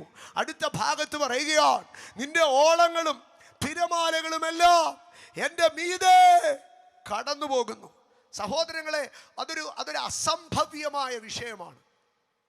ഒരിക്കലും നടക്കാൻ സാധ്യതയില്ലാത്തൊരു വിഷയമാണ്. ഒരു മനുഷ്യൻ്റെ ശരീരത്തിന് നേരെ അവൻ്റെ അരയ്ക്ക് മീതെ ഒരു തിരയടിച്ചാൽ എന്തോ സംഭവിക്കും? അരയൊപ്പം വരെയുള്ള തിരകളെ അവൻ എന്ത് ചെയ്യാൻ പറ്റും? അവന് സർവൈവ് ചെയ്യാൻ കഴിയും. പക്ഷെ അരയ്ക്ക് മുകളിൽ ഒരു തിര വന്നു കഴിഞ്ഞാൽ അവൻ്റെ കാല് പൊങ്ങും, ആ തിര അവനെ അടിച്ചോണ്ട് പോകും.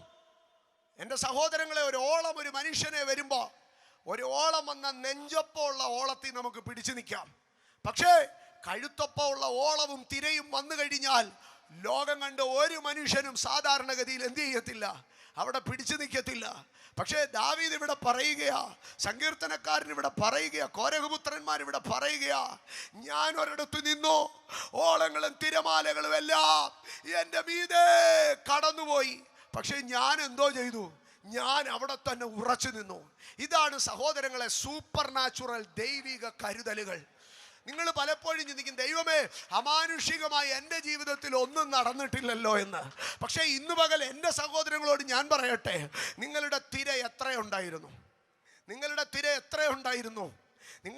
നിങ്ങളുടെ തിര നരിയാണിയോളമായിരുന്നു. നിങ്ങൾ അവിടെ തന്നെ നിൽക്കുകയാണെങ്കിൽ നിങ്ങളിൽ അമാനുഷികമായിട്ടൊന്നും സംഭവിച്ചിട്ടില്ല. നിങ്ങളുടെ പ്രശ്നങ്ങൾ, തിരകൾ അരയ്ക്കൊപ്പമായിരുന്നു. നിങ്ങൾ അവിടെ തന്നെ നിന്നിട്ടുണ്ടെങ്കിൽ അമാനുഷികമായി ഒന്നും സംഭവിച്ചിട്ടില്ല. പക്ഷെ തലയ്ക്ക് മീതെ തിര ഉയർന്ന നാളുകളുണ്ട്, തലയ്ക്ക് മീതെ തിര പൊങ്ങിയ നാളുകളുണ്ട്, തലയ്ക്ക് മീതെ ഓളങ്ങൾ കടന്നുപോയി. പക്ഷെ ഞാൻ ചോദിക്കട്ടെ, തലയ്ക്ക് മീതെ ഓളങ്ങൾ കടന്നുപോയിട്ട് നിങ്ങൾ ഒഴുകിപ്പോയോ? നിങ്ങൾ ഒഴുകിപ്പോയോ? നിങ്ങളുടെ കുടുംബം ഒഴുകിപ്പോയോ?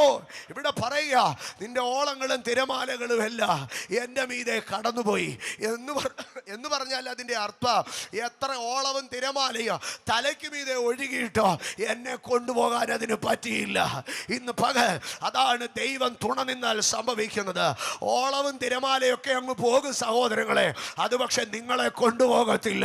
ഇന്ന് പകൽ തിരിഞ്ഞു നോക്ക്, എത്രയോ രോഗത്തിൻ്റെ തിരകൾ തിരകൾ, എത്രയോ സങ്കടത്തിൻ്റെ ഓളങ്ങൾ, എത്രയോ പ്രശ്നത്തിൻ്റെ തിരകൾ, എത്രയോ അപമാനത്തിൻ്റെ ഓളങ്ങൾ.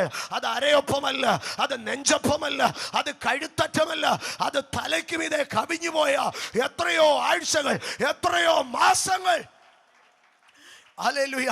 ഇനി ഒരു മണിക്കൂറത്തേക്കാണെങ്കിൽ എങ്ങനെങ്കിലും പിടിച്ചു നിൽക്കുക. ജീവിതത്തിൽ നിങ്ങൾ കടന്നുപോയ പ്രശ്നങ്ങൾ എത്ര മണിക്കൂറുകൾ സസ്റ്റെയിൻ ചെയ്തിരുന്നോ, എത്ര രാത്രികൾ ഉണ്ടായിരുന്നോ, നിങ്ങൾക്ക് ഓർത്തു വെക്കാൻ കഴിയുമോ?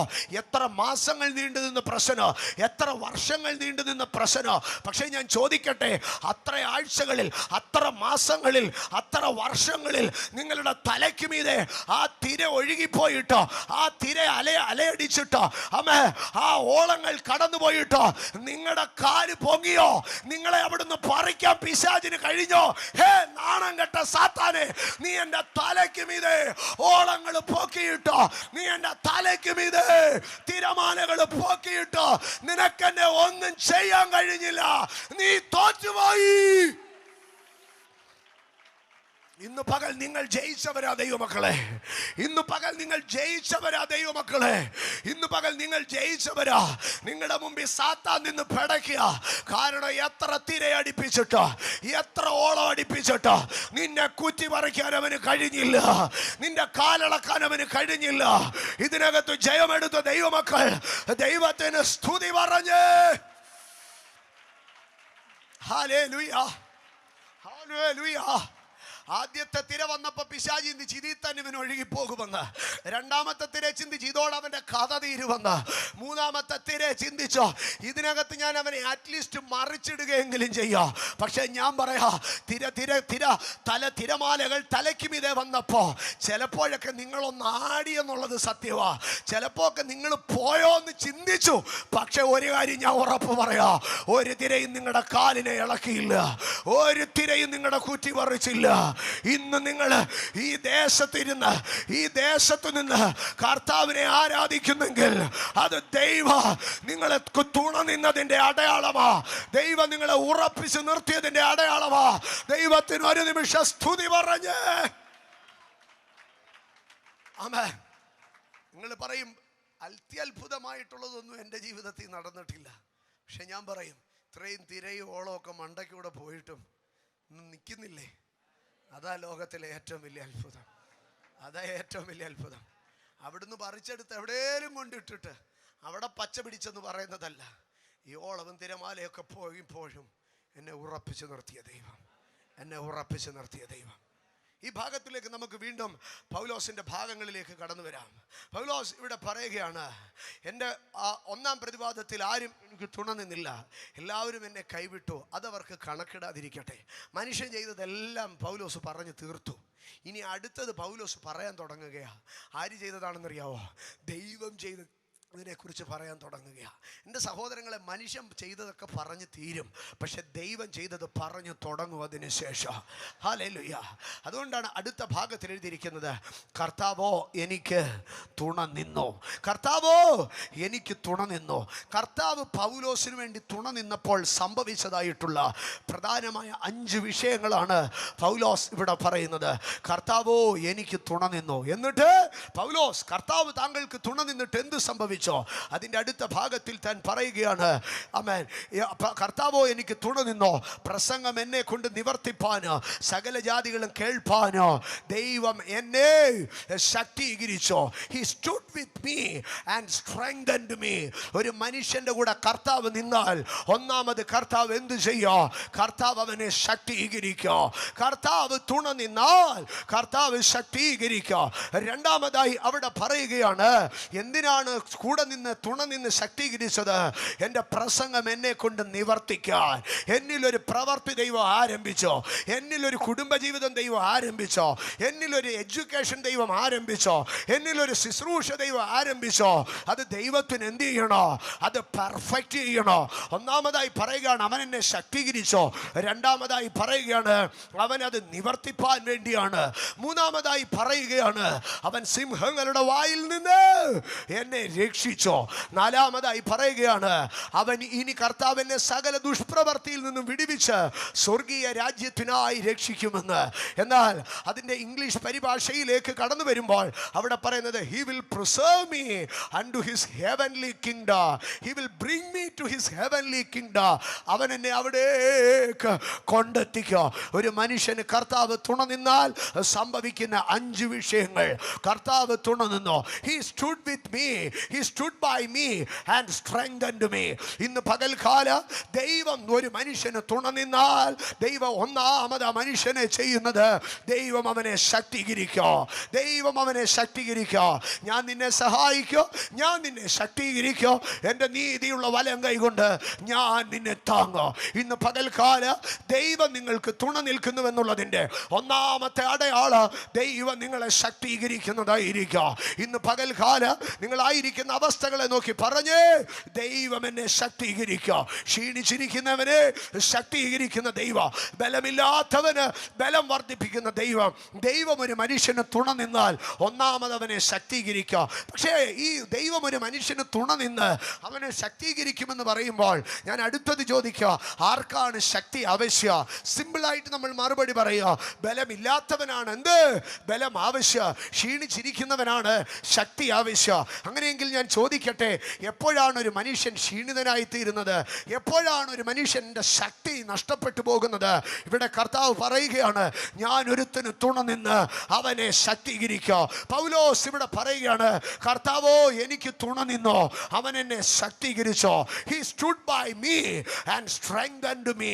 ദൈവം ഒരുത്തന് തുണ നിന്നാൽ ദൈവം അവനെ ശക്തീകരിക്കുക. എന്താണ് ഈ ദൈവം കൂടെ നിന്ന് ശക്തീകരിക്കുന്ന സാഹചര്യം? ഏതാണ്? ദാനിയേലിന്റെ പുസ്തകത്തിലേക്ക് കടന്നു വരുമ്പോൾ, അല്ലെങ്കിൽ എങ്ങനെയാണ് ദൈവം ശക്തീകരിക്കുന്നത്? ദാനിയേലിന്റെ പുസ്തകത്തിലേക്ക് കടന്നു വരുമ്പോൾ 10-ാം അധ്യായത്തിൽ പേർഷ്യൻ രാജാവായ കോരേശിൻ്റെ 3-ാമത്തെ ആണ്ടിലേക്ക് കടന്നു വരുമ്പോൾ ദാനിയേലിന് ചില കാര്യങ്ങൾ വെളിപ്പെട്ടു. ദാനിയേലിൻ്റെ മുമ്പിൽ ചില കാര്യങ്ങൾ മനസ്സിലായി. പക്ഷേ ആ കാര്യം വെളിപ്പെട്ടു വന്ന കാര്യം എന്തായിരുന്നെന്നറിയാമോ? അത് മഹാ കഷ്ടമുള്ളതായിരുന്നു.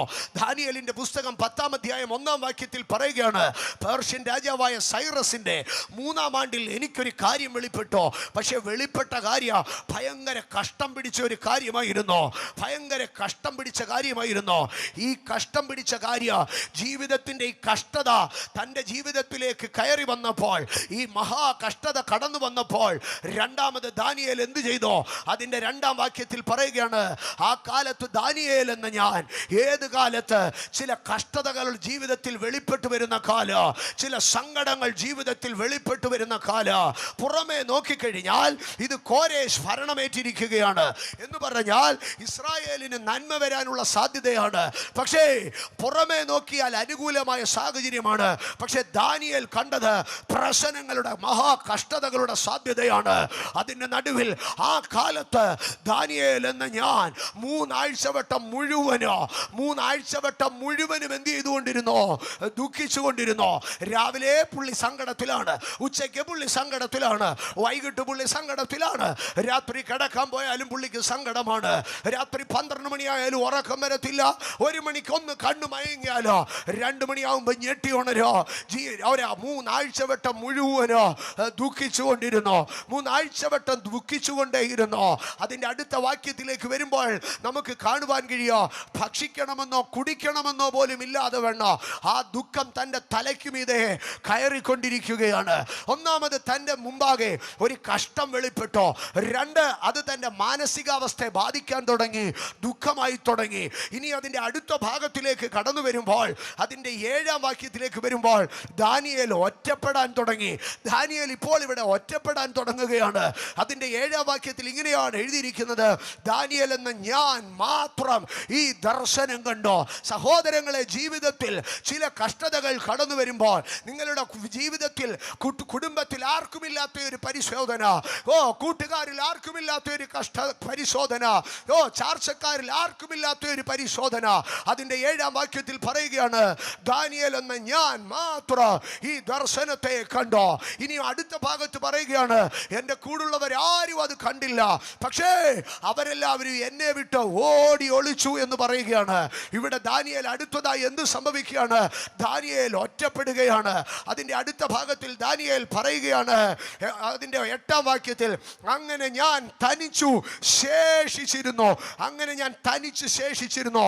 Therefore I was left alone. അടുത്ത ഭാഗത്തിലേക്ക് വരുമ്പോൾ പറയുകയാണ്, എന്നിൽ ഒട്ടും ബലം ശേഷിച്ചിരുന്നില്ല. എൻ്റെ മുഖശോഭ ക്ഷയിച്ചു പോയി, എനിക്കൊട്ടും ബലം ഇല്ലാതെയായി. സഹോദരങ്ങളെ, ദാനിയേലിന്റെ ബലം പൂർണ്ണമായി നഷ്ടപ്പെട്ടു. ദാനിയേലിന്റെ ബലം പൂർണ്ണമായി നഷ്ടപ്പെട്ടു. പക്ഷേ ഇത് ഒരൊറ്റ ദിവസം കണ്ടല്ല ദാനിയേലിന്റെ ബലം നഷ്ടപ്പെട്ടത്. ഒന്നാമത് എന്താണ് സംഭവിച്ചത്? ഒരു മഹാ കഷ്ടം കയറി വന്നു. 2, അത് നിരന്തരമായ ദുഃഖത്തിലേക്ക് പോയി. 3, തൻ്റെ കൂടെയുള്ളവരെല്ലാവരും തന്നെ വിട്ടുപോയി. 4, താൻ ഒരു കാര്യം തിരിച്ചറിഞ്ഞു, ഈ കഷ്ടം എനിക്ക് മാത്രമേ ഉള്ളൂ, ഞാൻ ഒറ്റയ്ക്കാണ് ഈ കഷ്ടതയിൽ. Therefore I was left alone. ആ ഒരു സാഹചര്യത്തിലേക്ക് കടന്നു വന്നപ്പോൾ ദാനിയേലിന്റെ ബലം നഷ്ടപ്പെടുവാൻ തുടങ്ങി. ദാനിയേലിന്റെ ബലം ക്ഷയിക്കാൻ തുടങ്ങി. ദാനിയേലിന്റെ മുഖശോഭ കുറയുവാൻ തുടങ്ങി. ഇന്ന് പകൽക്കാല ഞാൻ ദാനിയേലിന്റെ ചരിത്രം പറയുമ്പോൾ ജീവിതത്തിൽ ചിലർക്കെങ്കിലും തോന്നിയേക്കാം, അയ്യോ ഇതെന്റെ കാര്യമാണല്ലോ എന്ന്. ഭക്തന്റെ ജീവിതത്തിൽ കടന്നു വരികയാണ്. ഒന്നാമതൊരു കഷ്ടം കയറി വന്നു. 2ാമത് അത് തന്നെ ദുഃഖത്തിലേക്ക് ആഴ്ത്തി. 3ാമത് തൻ്റെ കൂടെയുള്ളവരെല്ലാം അകന്നുപോയി. താൻ ആകമാനെ ഒറ്റപ്പെട്ടു. ആ കഷ്ടതയുടെ നടുവിൽ താൻ ഏകനാണെന്ന് തിരിച്ചറിഞ്ഞു. ദാനിയേൽ ഏകാന്തതയിലേക്ക് പോയി. Therefore I was left alone. Therefore I was left alone. Daniel, താങ്കൾ ഒറ്റപ്പെട്ടുവോ? അങ്ങനെ ദാനിയേൽ ഒറ്റപ്പെട്ടു. ഇനിയും അതിന്റെ 15-ാം വാക്യത്തിലേക്ക് കടന്നു വരുമ്പോൾ 15-ാം വാക്യത്തിൽ പറയുകയാണ്, ഞാൻ മുഖം കുനിച്ചൂമനായി തീർന്നു എന്ന് പറഞ്ഞാൽ ഒരു ഡിപ്രഷൻ സ്റ്റേജിലേക്ക് കടന്നുപോയി. വീണ്ടും അതിന്റെ 16-ാം വാക്യത്തിലേക്ക് കടന്നു വരുമ്പോൾ 16-ാം വാക്യത്തിൽ പറയുകയാണ്, ഞാൻ അതിവേദന പിടിച്ചു, ശക്തിയില്ലാതായിരിക്കുന്നു. ജീവിതത്തിന്റെ വേദനകൾ തന്നെ ശക്തിയില്ലാതാക്കി എന്ന് പറയുകയാണ്. ആ ഒരു ഭാഗത്തെ മാത്രം ഞാൻ പറയാ. 4 ഭാഗങ്ങളിൽ കൂടെ കടന്നു വരുമ്പോൾ ദാനിയേൽ അതിനെ ഒരൊറ്റ വാക്യത്തിൽ പറയുകയാണ്, ജീവിതത്തിന്റെ കഷ്ട, ജീവിതത്തിന്റെ ദുഃഖ, ജീവിതത്തിലെ ഏകാന്തത, ജീവിതത്തിൽ എല്ലാവരും കൈവിട്ട ഒറ്റപ്പെടലിനപ്പുറമായി താൻ കുനിച്ച് തല ഉയർത്താൻ കഴിയാതെ ജീവിതത്തിൽ താൻ ഊമനായി മുഖം കുനിക്കുകയാണ്. ഈ വിഷയങ്ങളെ എല്ലാം കൂടെ ചേർത്തിട്ട് ദാനിയേൽ ഒരൊറ്റ വാക്ക് പറയുകയാണ്. ദാനിയേൽ പറയുന്നത് ഇതാണ്, മുഖം കുനി ചൂമനായി തുറന്ന ദാനിയേൽ പറയുകയാണ്, അധികമായ വേദന എന്നെ പിടിച്ചു, അധികമായ വേദന എന്നെ പിടിച്ചു, ഞാൻ ശക്തിയില്ലാതായി തീർന്നിരിക്കുന്നു. ഇന്ന് പകൽക്കാല എന്നെ കേൾക്കുന്ന എൻ്റെ ദൈവമക്കൾ ആരെങ്കിലും വേദന പിടിച്ച് ശക്തിയില്ലാതായിട്ടുണ്ടെങ്കിൽ, നിങ്ങൾക്ക് മുമ്പേ ഇതുപോലെ വേദന പിടിച്ച് ശക്തിയില്ലാതായിട്ടുണ്ട്. അത് ദൈവത്തിൻ്റെ സ്നേഹിതനായ ദാനിയേലാണ്. അത് ദൈവത്തിൻ്റെ അഭിഷക്തനായ ദാനിയേലാണ്. അത് ദൈവത്തിൻ്റെ പ്രവാചകനായ ദാനിയേലാണ്. അത് ദൈവത്തിനു വേണ്ടി, വിശുദ്ധിക്ക് വേണ്ടി, നീതിക്ക് വേണ്ടി നിലനിന്ന ദാനിയേലാണ്. താനിപ്പോൾ വേദന പിടിച്ച് ശക്തിയില്ലാതായി. ഒരിക്കൽ കൂടെ ഞാൻ ദാനിയേലിന്റെ വേദന പറയാ. ഒരു കഷ്ടത തൻ്റെ ജീവിതത്തിൽ കയറി വന്നോ. നിരന്തരമായ ദുഃഖം തന്നെ അലട്ടുവാൻ തുടങ്ങി. ആ കഷ്ടത തൻ്റെ കൂടുള്ള ആർക്കുമില്ലെന്ന് തനിക്ക് മനസ്സിലായി. എല്ലാവരും തന്നെ കൈവിട്ടു. താൻ ജീവിതത്തിൽ ഒറ്റപ്പെട്ടോ. അത് അതിവേദനയായി തൻ്റെ ജീവിതത്തിൽ താൻ മുഖം കുനി ചൂമനായി തീർന്നോ. പക്ഷേ ആ സമയത്ത് അതിൻ്റെ 19-ാം വാക്യത്തിലേക്ക് വരുമ്പോൾ, അവിടെ 18-19 വാക്യത്തിലേക്ക് വരുമ്പോൾ മനുഷ്യ സാദൃശ്യത്തിലുള്ള ഒരുവൻ ഇതാ ദാനിയേലിന്റെ അരികെ വന്നു. ദാനിയേലിനെ തൊട്ടു. അടുത്ത ഭാഗത്ത് എഴുതിയിരിക്കുന്നതാണ്, തൊട്ടു ബലപ്പെടുത്തി എന്നാണ് പറയുന്നത്. എന്നിട്ട് അതിൻ്റെ 19-ാം വാക്യത്തിലേക്ക് വരുമ്പോൾ അതിൻ്റെ 19-ാം വാക്യത്തിൽ ഇങ്ങനെയാണ് എഴുതിയിരിക്കുന്നത്, ഏറ്റവും പ്രിയ പുരുഷ. അപ്പോൾ ആർക്കായി ഇത് ഇത്രയും വന്നത്? ഏറ്റവും പ്രിയ പുരുഷന്. കഷ്ടം വന്നു, സങ്കടം വന്നു, ഏകാന്തത വന്നു, തലകുനിയേണ്ടി വന്നു, അതിവേദന പിടിച്ചോ. ഇത്രയും പിടിച്ചിരിക്കുന്ന ഒരു മനുഷ്യനെ നമ്മൾ കണ്ടാൽ പറയും, ഗതികെട്ടാ പള്ളി, ഇവനെ പോലെ കഷ്ടം പിടിച്ച ഒരുവൻ, ഏതാണ്ട് ശാപമുണ്ട്, പിതാക്കന്മാരുടെ ഏതാണ്ട് കയ്യിലിരിപ്പായിരിക്കും, ഇതൊക്കെ ആയിരിക്കും നമ്മൾ പറയുന്നത്. പക്ഷേ ഈ അവസ്ഥയിലിരിക്കുന്ന, കഷ്ടം പിടിച്ച്, ദുഃഖം പിടിച്ച്, ഏകാന്തത അനുഭവിച്ച്, തലകുനിച്ച്, വേദന വേദനപ്പെട്ടിരിക്കുന്ന ദാനിയേലിന്റെ അരികിൽ സ്വർഗം ഇറങ്ങി വന്നിട്ട് പറഞ്ഞു, നീ ദൈവത്തിന് ഏറ്റവും പ്രിയ പുരുഷനാണ്, നീ ദൈവത്തിന് ഏറ്റവും പ്രിയ പുരുഷനാണ്. എന്നിട്ട് ഈ ഏറ്റവും പ്രിയ പുരുഷ എന്ന് വിളിച്ചിട്ട് അവിടെ ദൂതൻ തന്നോട് പറയുന്നതാണ്, നീ ഭയപ്പെടേണ്ട, നിനക്ക് സമാധാനം, നീ ബലപ്പെട്ടിരിക്ക എന്ന് പറയുകയാണ്. ഇവിടെ ദൈവം ദൂതനെ അയച്ച് ദാനിയേലിനെ ബലപ്പെടുത്തുകയാണ്. എങ്ങനെയാണ് ബലപ്പെടുത്തുന്നത്? രണ്ട് കാര്യങ്ങളാണ് അവിടെ ചെയ്തത്. അതിൻ്റെ 18-ാം വാക്യത്തിൽ പറയുകയാണ്, തൊട്ട് ബലപ്പെടുത്തി. അതിൻ്റെ 19-ാം വാക്യത്തിൽ പറയുകയാണ്, സമാധാനം കൊടുത്ത് ദൈവം ബലപ്പെടുത്തി. ഇന്ന് പകൽക്കാല ഏത് സങ്കടം കൊണ്ട് നിങ്ങളുടെ ബലം നഷ്ടപ്പെട്ടോ, ഏത് ദുഃഖം കൊണ്ട് നിങ്ങളുടെ ബലം നഷ്ടപ്പെട്ടോ, ഏത് വേദന കൊണ്ട് നിങ്ങളുടെ ബലം നഷ്ടപ്പെട്ടോ, ആ വിഷയങ്ങളുടെ മേൽ ഇന്ന് പകൽക്കാലം ദൈവം ഒരു സമാധാനത്തെ അയക്കുകയാ. ദൈവം ഒരു സമാധാനത്തെ അയക്കുകയാ നിങ്ങളെ ബലപ്പെടുത്താൻ വേണ്ടി. ഇന്ന് പകൽ എത്ര പേർ പറയാ, സമാധാനം കൊണ്ട് ബലപ്പെടുത്തുന്ന ദൈവം, സമാധാനം കൊണ്ട് ബലപ്പെടുത്തുന്ന ദൈവ. ഇന്ന് പകൽ ഞാൻ അതിനെ പറയട്ടെ, വേദന നിങ്ങളെ ബലഹീനപ്പെടുത്തിയ, സങ്കടം നിങ്ങളെ ബലഹീനപ്പെടുത്തിയ, പ്രശ്നങ്ങൾ നിങ്ങളെ ബലഹീനപ്പെടുത്തിയ, ഏകാന്തതകൾ നിങ്ങളെ ബലഹീനപ്പെടുത്തിയ ഇടങ്ങളിൽ കർത്താവ് ഇറങ്ങി വന്ന് നിങ്ങളെ തൊട്ട് ഒരു സമാധാനത്തെ നിങ്ങളിൽ ഇംപാർട്ട് ചെയ്യുമ്പോൾ ഇന്ന് പകൽക്കാല ആ സമാധാനത്തിന് മുമ്പിൽ നിങ്ങളുടെ ബലഹീനതകൾ മാറിപ്പോകും. സമാധാനം, നീ ബലപ്പെട്ടിരിക്കുക. ദൈവം ദാനിയേലിനെ ബലപ്പെടുത്തുകയാണ്. സമാധാനത്തിലൂടെ ശക്തീകരിക്കുന്ന ദൈവം, സമാധാനത്തിലൂടെ ശക്തീകരിക്കുന്ന ദൈവം. കർത്താവ് എനിക്ക് തുണ നിന്നു, എന്നെ ശക്തീകരിച്ചു. കർത്താവ് ഒരുത്തന് തുണ നിന്നാൽ അവനെ ശക്തീകരിക്കുക. എങ്ങനെ അവനെ ശക്തീകരിക്കുക? സമാധാനം നൽകി ശക്തീകരിക്കുക. ദൈവം തൻ്റെ ദാസന് തൻ്റെ സമാധാനം നൽകി ശക്തീകരിക്കുക. ഇന്ന് പകൽക്കാലം അസമാധാനം, സങ്കടം നിങ്ങളുടെ ബലത്തെ കെടുത്തുമ്പോൾ ഇന്ന് പകൽ പരിശുദ്ധാത്മാവ് നിങ്ങൾക്ക് വേണ്ടി ജാഗരിക്കുകയാണ്. സമാധാനം നൽകി നിങ്ങളെ ശക്തീകരിക്കുന്ന ദൈവ, സമാധാനം നൽകി നിങ്ങളെ ശക്തീകരിക്കുന്ന ദൈവ. വിശ്വസിക്കുക, സമാധാനം നൽകി ശക്തീകരിക്കുന്ന ദൈവ. ദാനിയേൽ, എങ്ങനെയാണ് താങ്കളുടെ ബലം നഷ്ടപ്പെട്ടത്? ദാനിയേൽ പറയാ, ഭയങ്കരമായ കഷ്ടതയുടെ സങ്കടം എൻ്റെ ജീവിതത്തിൽ കടന്നു വന്നപ്പോൾ എൻ്റെ ബലം നഷ്ടപ്പെട്ടു. എത്രയോ പ്രിയപ്പെട്ടവരെ നമ്മുടെ ചുറ്റുപാടിൽ അറിയാം, എത്രയോ ജീവിത സാഹചര്യങ്ങളെ നമുക്കറിയാം. ജീവിതത്തിൽ കടന്നു വന്ന സങ്കടങ്ങൾ നമ്മുടെ ബലത്തെ ക്ഷയിപ്പിച്ചു കളഞ്ഞോ? ഒന്ന്, സങ്കടങ്ങൾ ബലത്തെ ക്ഷയിപ്പിക്കുക. രണ്ടാമത്തെ ഭാഗത്തിലേക്ക് കടന്നു വരുമ്പോൾ സ്തോത്ര, സങ്കടങ്ങൾ ബലത്തെ ക്ഷയിപ്പിക്കുക. സഹോദരങ്ങളെ, ഗത്സമനത്തോട്ടത്തിലേക്ക് കടന്നു വരുമ്പോൾ അവിടെ നാം വായിക്കുന്നത്, ഒരു ദൂതൻ ഇറങ്ങി വന്ന് യേശുവിനെ ശക്തിപ്പെടുത്തി എന്നാണ് എഴുതിയിരിക്കുന്നത്. ഒരു ദൂതൻ ഇറങ്ങി വന്ന് യേശുവിനെ ശക്തിപ്പെടുത്തി. എന്താണ് യേശുവിടെ ബലഹീനപ്പെടാൻ കാരണം? യേശുവിന് ഏതെങ്കിലും അസുഖം പിടിച്ചതായിരുന്നോ? യേശുവിന് ആഹാരക്കുറവ് കൊണ്ടാണോ ഇവിടെ ബലഹീനപ്പെട്ടത്? ഇല്ല. മത്തായി സുവിശേഷം 26-ാം അധ്യായത്തിലേക്ക് കടന്നു വരുമ്പോൾ, മത്തായി സുവിശേഷം 26-ാം അധ്യായം അതിൻ്റെ 37-ാം വാക്യത്തിൽ അവിടെ ഇങ്ങനെയാണ് എഴുതിയിരിക്കുന്നത്, പത്രോസിനെയും സെബദിപുത്രന്മാർ ഇരുവരെയും കൂട്ടിക്കൊണ്ടു ചെന്ന് ദുഃഖിച്ചും വ്യാകുലപ്പെട്ടും തുടങ്ങി. എന്നിട്ട് 38-ാം വാക്യത്തിൽ പറയുക, എൻ്റെ ഉള്ളം മരണവേദന പോലെ അതിദുഃഖിതമായിരിക്കുന്നു എന്ന് പറയുകയാണ്. എൻ്റെ ഉള്ളം മരണവേദന പോലെ അതിദുഃഖിതമായിരിക്കുന്നു എന്ന് പറയുക. യേശു കർത്താവിൻ്റെ ഹൃദയം മരണവേദന പോലെ ദുഃഖിതമായി തീർന്നു. വീണ്ടും ലൂക്കോസിൻ്റെ സുവിശേഷം 22:43 വരുമ്പോൾ, അവിടെ 44 വരുമ്പോൾ അവിടെ പറയുക, അവൻ പ്രാണവേദനയിലായി, അവൻ പ്രാണവേദനയിലായി, ഹൃദയത്തിൻ്റെ ആഴത്തിൽ തിങ്ങുന്ന. and being in an agony he prayed more earnestly. തൻ്റെ പ്രാർത്ഥന ഇപ്പോൾ ഭയങ്കര അഗണി, വേദനയോടുകൂടെ, സങ്കടത്തോടുകൂടെ, പ്രയാസത്തോടുകൂടെ, മരണവേദന പോലെയുള്ള ദുഃഖവും വ്യാകുലവും തന്നെ പിടിച്ചപ്പോൾ അവിടെ യേശുവിനെ ദൂതൻ വന്ന് ശക്തിപ്പെടുത്തുകയാണ്. എന്താണ് അതിൻ്റെ അർത്ഥം? ദുഃഖവും വ്യാകുലവും ഒരു മനുഷ്യൻ്റെ ജീവിതത്തിൽ കയറിയാൽ അതവനെ ബലഹീനപ്പെടുത്തോ. ഇന്ന് പകൽക്കാലം എന്നെ കേൾക്കുന്ന എൻ്റെ ദൈവമക്കളെ, ദുഃഖത്തിന് നിങ്ങളുടെ ജീവിതത്തിൽ സ്പേസ് കൊടുക്കരുത്. സങ്കടങ്ങൾക്ക് നിങ്ങളുടെ ജീവിതത്തിൽ സ്പേസ് കൊടുക്കരുത്. അത് നിങ്ങളെ ബലഹീനപ്പെടുത്തോ. അത് നിങ്ങളുടെ സ്പിരിച്വാലിറ്റിയെ ബലഹീനപ്പെടുത്തോ. അത് നിങ്ങളുടെ മനോബലത്തെ ഇല്ലാതെയാക്കോ. അതിൻ്റെ നടുവിൽ ദൈവത്തിൻ്റെ ദൂതൻ ഇറങ്ങി വന്നോ യേശുവിനെ ബലപ്പെടുത്തി. ഇന്ന് പകൽക്കാലം ഞാൻ വിളിച്ചു പറയാ, ദൈവം നൽകുന്ന സമാധാനമാണ് ഒരു ദൈവ പൈതലിന്റെ ബല. ലോകം നൽകുന്ന സങ്കടം നിന്നെ ബലഹീനപ്പെടുത്തുകയല്ല.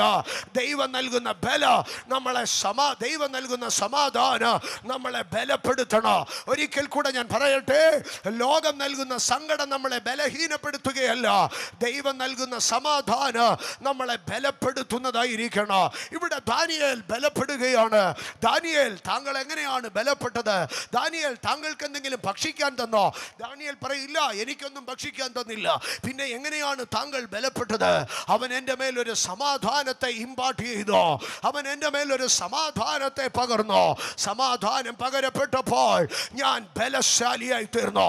ഇന്ന് പകൽക്കാലം ഈ ആരാധന കഴിഞ്ഞ് നിങ്ങൾ ഈ പടിവാതിൽ ഇറങ്ങി പോകുമ്പോൾ നിങ്ങളുടെ ഹൃദയത്തിൽ നിറയുന്ന ഒരു സമാധാനം ഈ ആരാധന കൊണ്ട്, ഇതിനകത്ത് പാട്ടിന്റെ ഈരടികൾ കൊണ്ട്, ഇതിനകത്ത് വചനം കൊണ്ട് നിങ്ങളുടെ അകത്ത് ദൈവം ഒരു സമാധാനം നൽകിയിട്ടുണ്ടെങ്കിൽ ആ സമാധാനം നിങ്ങൾക്ക് നൽകുന്ന ഒരു ഉറപ്പിതാണ്. The Lord has strengthened you. ദൈവം നിന്നെ ശക്തീകരിച്ചിരിക്കുന്നു. ദൈവം നൽകുന്ന സമാധാനം അത് ദൈവ പൈതലിന്റെ ശക്തിയാണ്. ദൈവം നൽകുന്ന സമാധാനം ഒരു ദൈവ പൈതലിന്റെ ശക്തിയാണ്. ദൈവം നൽകുന്ന സമാധാനം ദൈവ പൈതലിന്റെ ശക്തിയാണ്. സങ്കടം അവനെ ക്ഷീണിപ്പിക്കുമ്പോൾ സമാധാനം അവനെ ശക്തീകരിക്കുകയാണ്. അടുത്ത ഭാഗത്തിലേക്ക് കടന്നു വരുമ്പോൾ എങ്ങനെയാണ് ഒരു മനുഷ്യൻ ബലഹീനപ്പെടുന്നത്? ദൈവം എങ്ങനെയാണ് അവനെ ബലപ്പെടുത്തുന്നത്? ഒന്ന് നാം ശ്രദ്ധിച്ചോ. സങ്കടങ്ങൾ ബലഹീനപ്പെടുത്തു, പക്ഷേ ദൈവത്തിന്റെ സമാധാനം നമ്മളെ ശക്തീകരിക്കുക. അതുകൊണ്ടാണ് നെഹമ്യാവ് വിളിച്ചു പറഞ്ഞത്, യഹോവയിലെ സന്തോഷം നമ്മുടെ ബലമാകുന്നു. ദുഃഖിച്ചിരിക്കല്ലേ സഹോദരങ്ങളെ, അത് നിങ്ങളുടെ ബലത്തെ നശിപ്പിക്കുക. സങ്കടപ്പെട്ടിരിക്കല്ലേ സഹോദരങ്ങളെ, അത് നിങ്ങളുടെ ബലത്തെ നശിപ്പിക്കുക. സന്തുഷ്ട ഹൃദയമുള്ളവരായിരിക്കുവേൻ, അത് നിങ്ങൾക്കൊരു ഔഷധമാകുക, അത് നിങ്ങൾക്കൊരു ബലമാകുക. ഇന്ന് പകൽക്കാല സകല സങ്കടത്തിന്റെ ആത്മാക്കളെയോ നിങ്ങൾ കാസ്റ്റ് ഔട്ട് ചെയ്ത, നിങ്ങൾ അതിനെ പുറത്തു കളഞ്ഞ ദൈവിക സമാധാനം, സകല ബുദ്ധിയെയും കവിയുന്ന ദൈവിക സമാധാനം. സ്തോത്രം. അടുത്ത ഭാഗത്തിലേക്ക് കടന്നു വരുമ്പോൾ ഒരു മനുഷ്യനെ ബലഹീനപ്പെടുത്തുന്ന രണ്ടാമത്തെ കാര്യം, ദാവീദിന്റെ ജീവിതത്തിലേക്ക് കടന്നു വരുമ്പോൾ ശമൂവേലിന്റെ ഒന്നാം പുസ്തകം 16-ാം അധ്യായം, ശമൂവേലിന്റെ ഒന്നാം പുസ്തകം 30-ാം അധ്യായത്തിലേക്ക് കടന്നു വരുമ്പോൾ ശമൂവേലിന്റെ ഒന്നാം പുസ്തകം 30-ാം അധ്യായത്തിൽ അവിടെ നമുക്ക് കാണുവാൻ കഴിയുന്നത് അതിന്റെ 4-ാം വാക്യത്തിൽ പറയുന്നത്, ദാവീദും കൂടെയുള്ള ജനവും കരവാൻ ബലമില്ലാതെയാകുവോളം ഉറക്കെ കരഞ്ഞു. അവിടെ ദാവീദിനെ കുറിച്ച് പറയുകയാണ്, ദാവീദിന്റെ ബലം പൂർണ്ണമായി നഷ്ടപ്പെട്ടു. ദാവീദ്, എവിടെ നിന്റെ ബലം? ദാവീദ് പറയാൻ, എൻ്റെ ബലമെല്ലാം പോയി. തൻ്റെ ബലമെല്ലാം നഷ്ടപ്പെട്ടു. ഒറ്റ കല്ലുകൊണ്ട് ഗോലിയാത്തിന് നേരെ ഓടിച്ചെന്ന് കല്ലെറിഞ്ഞ് കൊന്നവൻ, സിംഹത്തെയും കരടിയെയും താടിക്ക് പിടിച്ചടിച്ചും വലിച്ചു കീറിയും കൊന്നുകളഞ്ഞവൻ, സിംഹത്തിന്റെ വായി പിടിപെട്ട ആട്ടിൻകുട്ടിയെ വലിച്ചെടുത്തവൻ, രാജാക്കന്മാരോട് യുദ്ധം ചെയ്ത് ജയിച്ചവൻ. ഇപ്പോൾ ദാവീദ് ബലമില്ലാതെ ഇരിക്കുകയാ. ഞാൻ ദാവീദിന്റെ അടുക്കൽ ചെന്ന് ചോദിക്കാം, എവിടെയാണ് ദാവീദ് താങ്കളുടെ ബലം നഷ്ടപ്പെട്ടത്? ആ 30-ാം അധ്യായത്തിന്റെ പ്രാരംഭത്തിൽ ഇവിടെ എഴുതിയിരിക്കുകയാണ്, ദാവീദും അവന്റെ ആളുകളും 3-ാം ദിവസം സിക്ലാഗിൽ എത്തിയപ്പോൾ അമാലേക്യർ തെക്കേ ദേശവും സിക്ലാഗും ആക്രമിച്ചു. സിക്ലാഗിനെ ജയിച്ചു, അതിനെ തീ വെച്ച് ചുട്ടുകളഞ്ഞിരുന്നു. അമാലേക്യൻ ആക്രമിച്ചു, അമാലേക്യൻ തോൽപ്പിച്ചു, അമാലേക്യൻ ചുട്ടുകളഞ്ഞു. ശത്രു ആക്രമിച്ചു. ആ ആക്രമണത്തിൽ ദാവീദ് ഇല്ലാത്ത ആ വേളയിൽ സിക്ലാഗ് എന്തു ചെയ്തു? ജീവിതത്തിൽ പരാജയപ്പെട്ടു. എന്നിട്ട് അതിൻ്റെ അടുത്ത വാക്യത്തിൽ എഴുതിയിരിക്കുകയാണ്, 2-ാം വാക്യത്തിൽ, അവിടെയുള്ള വലിയവരും ചെറിയവരുമായ സ്ത്രീകളെ പിടിച്ചുകൊണ്ട് തങ്ങളുടെ വഴിക്ക് പോയി അടിമകളായിപ്പെട്ടു. ജീവിതത്തിൻ്റെ സ്വാതന്ത്ര്യം നഷ്ടപ്പെട്ടു, ജീവിതത്തിൻ്റെ അവകാശങ്ങൾ നഷ്ടപ്പെട്ടു, ജീവിതത്തിൽ അവർ പരാജയപ്പെട്ടു. ജീവിതത്തിൽ വന്നു കയറിയ പരാജയം, ഈ പരാജയം ജീവിതത്തിൽ എന്ത് സംഭവിപ്പിച്ചുവെന്നറിയാമോ? ഭയങ്കരമായി അവർ ക്ഷീണിക്കുവാൻ തുടങ്ങി. അത് ദാവീദിനെ മാത്രമല്ല, ദാവീദിൻ്റെ കൂടെയുള്ളവരെല്ലാവരും ക്ഷീണിച്ചു. അതിനനന്തരമായി ദാവീദ് ദൈവത്തോട് അപേക്ഷ ചോദിച്ച് ആ പരീക്ഷയെ പിന്തുടർന്ന് പിടിക്കാനൊക്കെ പറയുന്നു. അങ്ങനെ ദാവീദും 600 പേരും കൂടെ ഈ അമാലേക്കിനെ പിന്തുടരുകയാണ്. ദാവീദും 600 പേരും കൂടെ അമാലേക്കിനെ പിന്തുടർന്നു.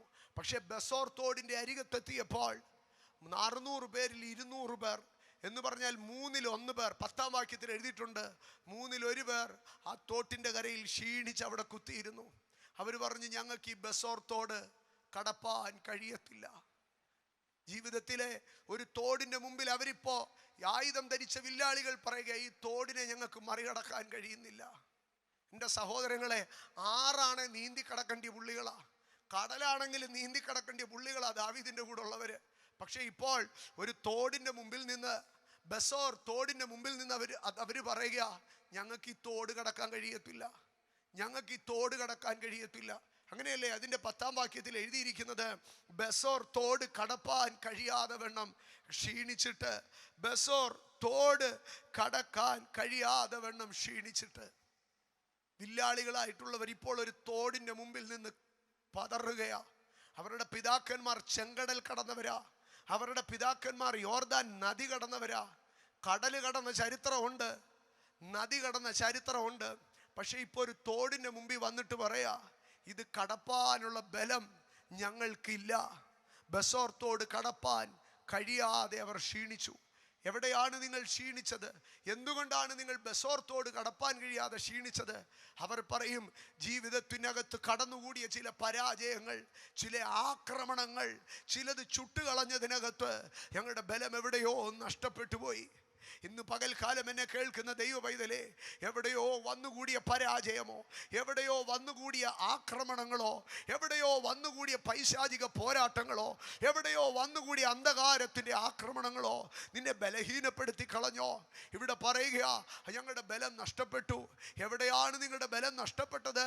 ശത്രു ആക്രമിച്ചപ്പോൾ, നിരന്തരമായി അവൻ ഞങ്ങളോട് പൊരുതിയപ്പോൾ, ഞങ്ങളുടെ നന്മകളെയൊക്കെ തീ വെച്ച് ചുട്ടുകളഞ്ഞപ്പോൾ, ഞങ്ങളുടെ ഭാര്യമാരെ അടിമകളാക്കിയ 3 കാര്യങ്ങളാണ് അവിടെ സംഭവിച്ചത്. 1, പരാജയം സംഭവിച്ചു. 2, അടിമത്തം സംഭവിച്ചു. 3, തീ വെച്ച് ചുട്ടുകളഞ്ഞ് വലിയ നഷ്ടങ്ങൾ സംഭവിച്ചു. ശത്രു ആക്രമിച്ചപ്പോൾ 3 കാര്യങ്ങൾ സംഭവിച്ചു. 1, പരാജയം സംഭവിച്ചു. 2, അടിമത്തം സംഭവിച്ചു. 3, നഷ്ടങ്ങൾ സംഭവിച്ചു. ഒരു മനുഷ്യന്റെ ജീവിതത്തിൽ ഇത് 3 കൂടെ കയറി വന്നാൽ അറിയണം, അതിൻ്റെ പിമ്പിൽ ഒരു പൈശാചിക ബലമുണ്ട്.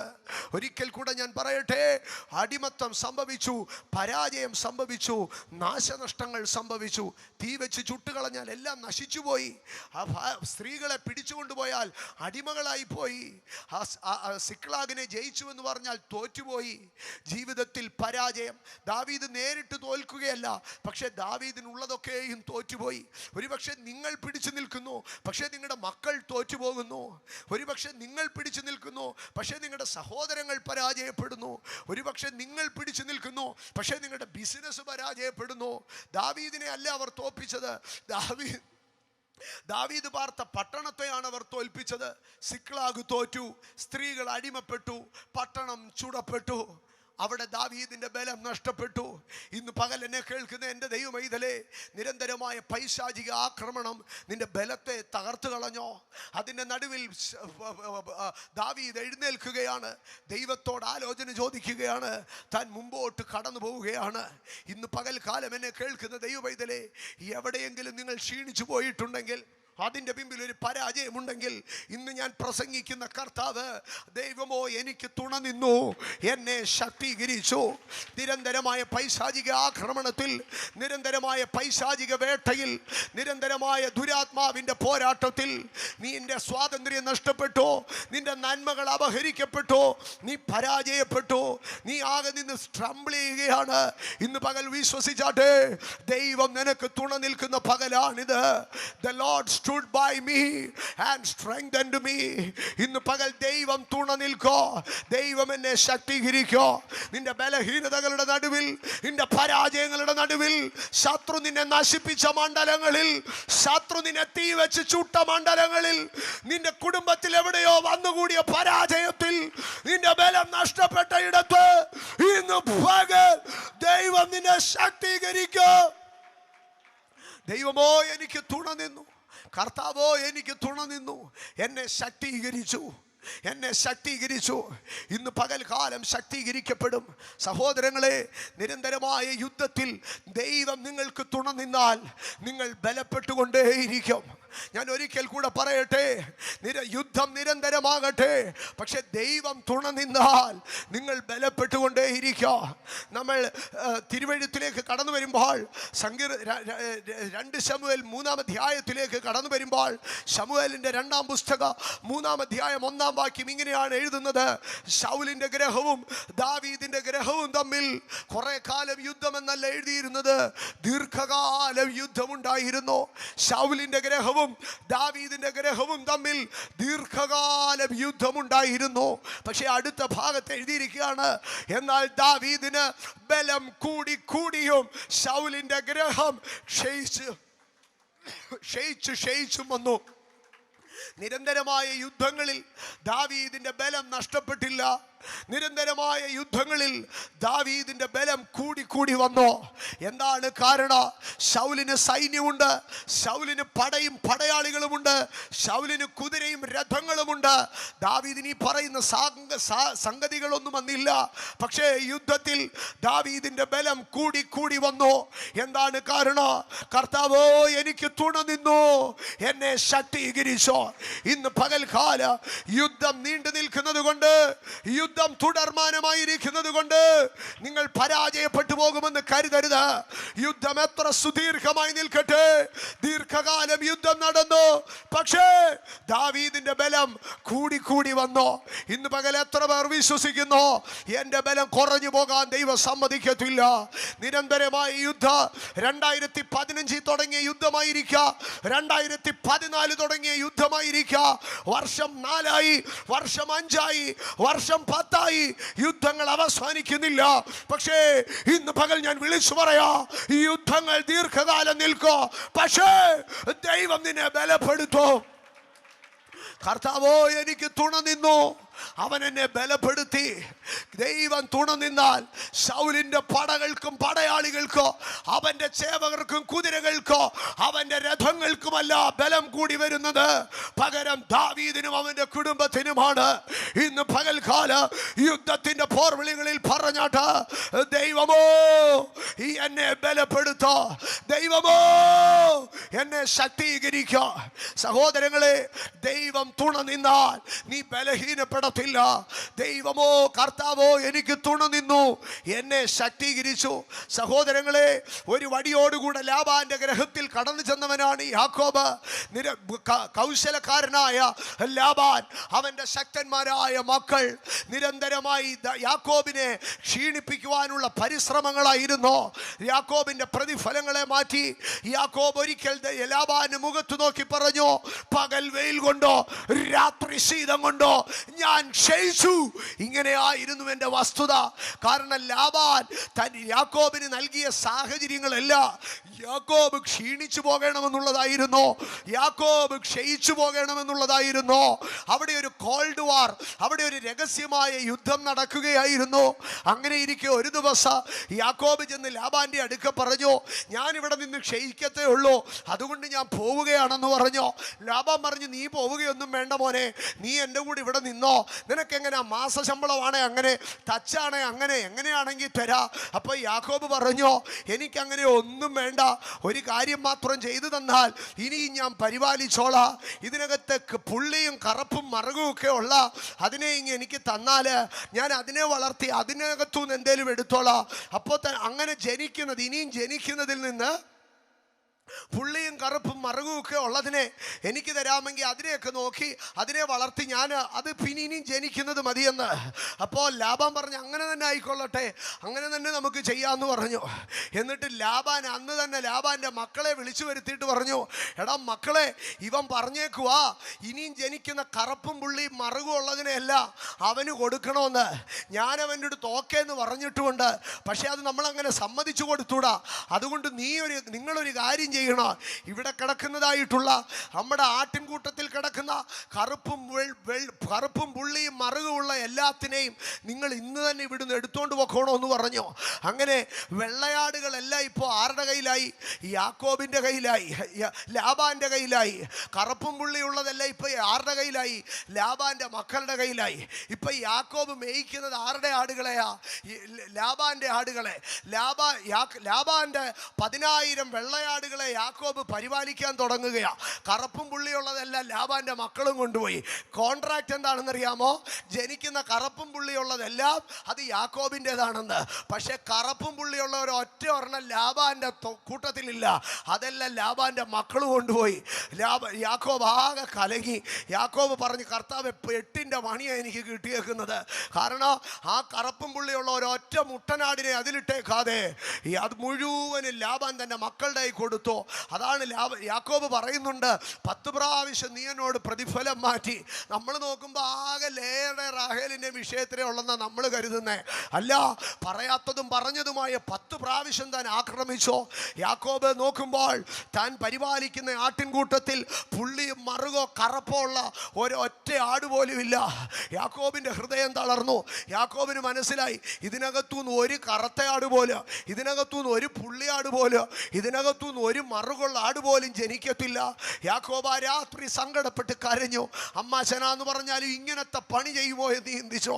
പക്ഷെ ആ രാത്രി സ്വർഗത്തിൽ നിന്നൊരു ദൂതൻ ഇറങ്ങി വന്നിട്ട് പറഞ്ഞു, എടാ, പുണ്യവൃക്ഷത്തിൻ്റെയോ അലരിയുടെയും ബദാമിൻ്റെയും കൊമ്പുകളെ നീ എടുക്കണം.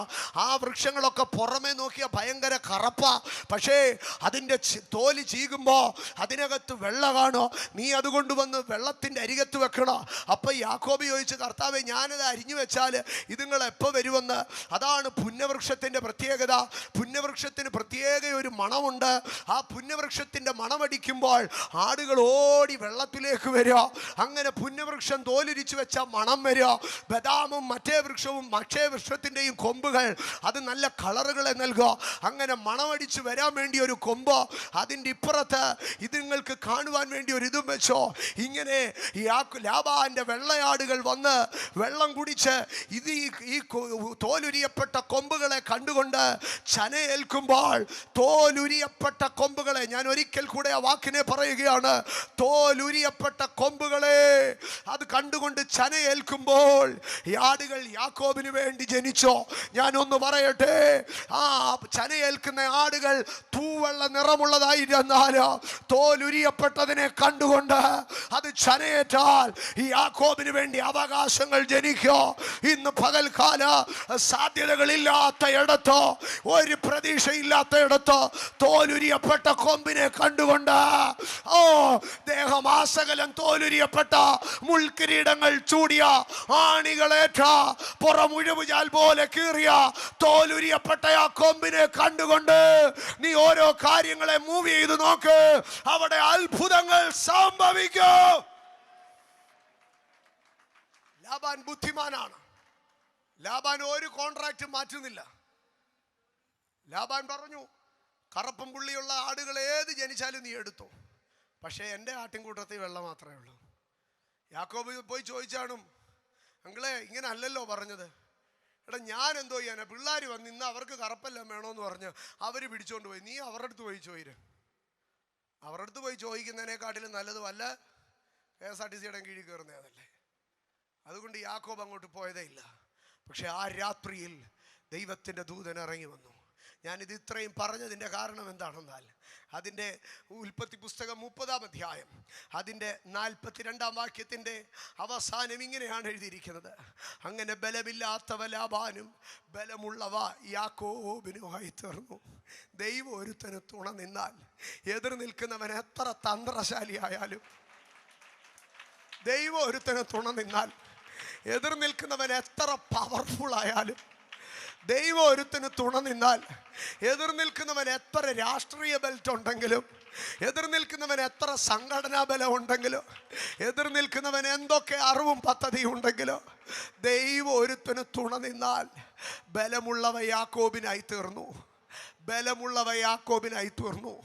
യാക്കോബ്, എങ്ങനെയാണ് ഈ ബലമുള്ളവയെല്ലാം നിനക്കായി തീർന്നത്?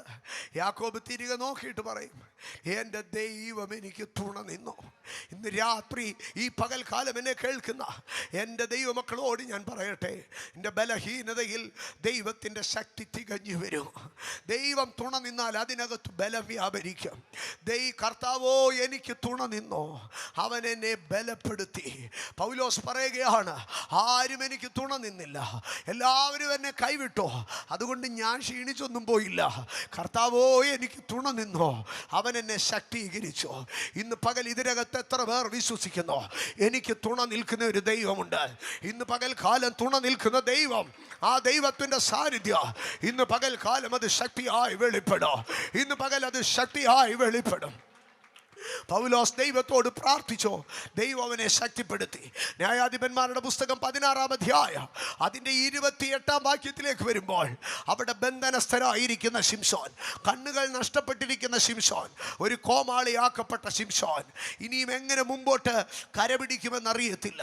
പക്ഷേ ആ തൂണുകളെ ചാരി നിൽക്കുന്ന തൂണുകൾക്കരികെ നിൽക്കുന്ന ശിംശോൻ അടഞ്ഞ കണ്ണുകൾ സ്വർഗത്തിലേക്ക് ഉയർത്തി ഇങ്ങനെ പറഞ്ഞു, കർത്താവേ എൻ്റെ 2 കണ്ണുകൾ നഷ്ടപ്പെട്ടു, കർത്താവേ എൻ്റെ മുടി നഷ്ടപ്പെട്ടു, കർത്താവേ എൻ്റെ ബലം നഷ്ടപ്പെട്ടു. ജീവിതത്തിൽ എവിടെയൊക്കെയോ ഞാൻ തെറ്റിപ്പോയി. ഇന്ന് ഞാൻ ബലഹീനനായി, ഒരു കോമാളിയായി, ഒരു പരിഹാസ വിഷയമായി, ഒരു അന്ധനായി, ഒരു കുരുട്ടുകണ്ണനായി ഞാൻ ഇന്ന് ഇവിടെ ഇരിക്കുക. എനിക്ക് അങ്ങയുടെ ശക്തി നൽകണമേ, എനിക്ക് അങ്ങയുടെ ശക്തി നൽകണമേ. ആ പ്രാർത്ഥന സ്വർഗത്തിൽ കേട്ടു. ദൈവം ശിംശോന് തുണ നിന്നോ, ദൈവം ശിംശോന് തുണ നിന്നോ. ശിംശോൻ അവൻ്റെ അരികെ നിൽക്കുന്നവരുടെ അടുക്ക പറഞ്ഞു, എനിക്കൊന്ന് ചാരണമെന്ന് പറഞ്ഞു. അത് കേട്ടവർ മനസ്സിൽ ചിന്തിച്ച് കാണും, എന്തോ ഒരു ബലശാലിയായിരുന്നു, ഇപ്പം നേരെ നിൽക്കാൻ വയ്യ, ചാരി നിൽക്കാനേ പറ്റത്തുള്ളൂ. ശിംശോൻ 2 തൂണുകളുടെ മേൽ നടുവിൽ നിന്ന് ആ തൂണുകളെ ഇങ്ങനെ ചാരി നിന്നു. നോക്കിയാൽ ഒരു കള്ളുകുടിയൻ തൂങ്ങി നിൽക്കുന്നത് പോലെ താൻ നിൽക്കുകയാണ്. ഒരു ക്രൂശിൽ കിടക്കുന്നവനെ പോലെ ശിംശോൻ ഇപ്പോൾ 2 തൂണുകളുടെ നടുവിൽ കിടക്കുകയാണ്. അതിനുശേഷം ശിംശോൻ പതുക്കെ ഒന്ന് കുനിയാൻ തുടങ്ങി.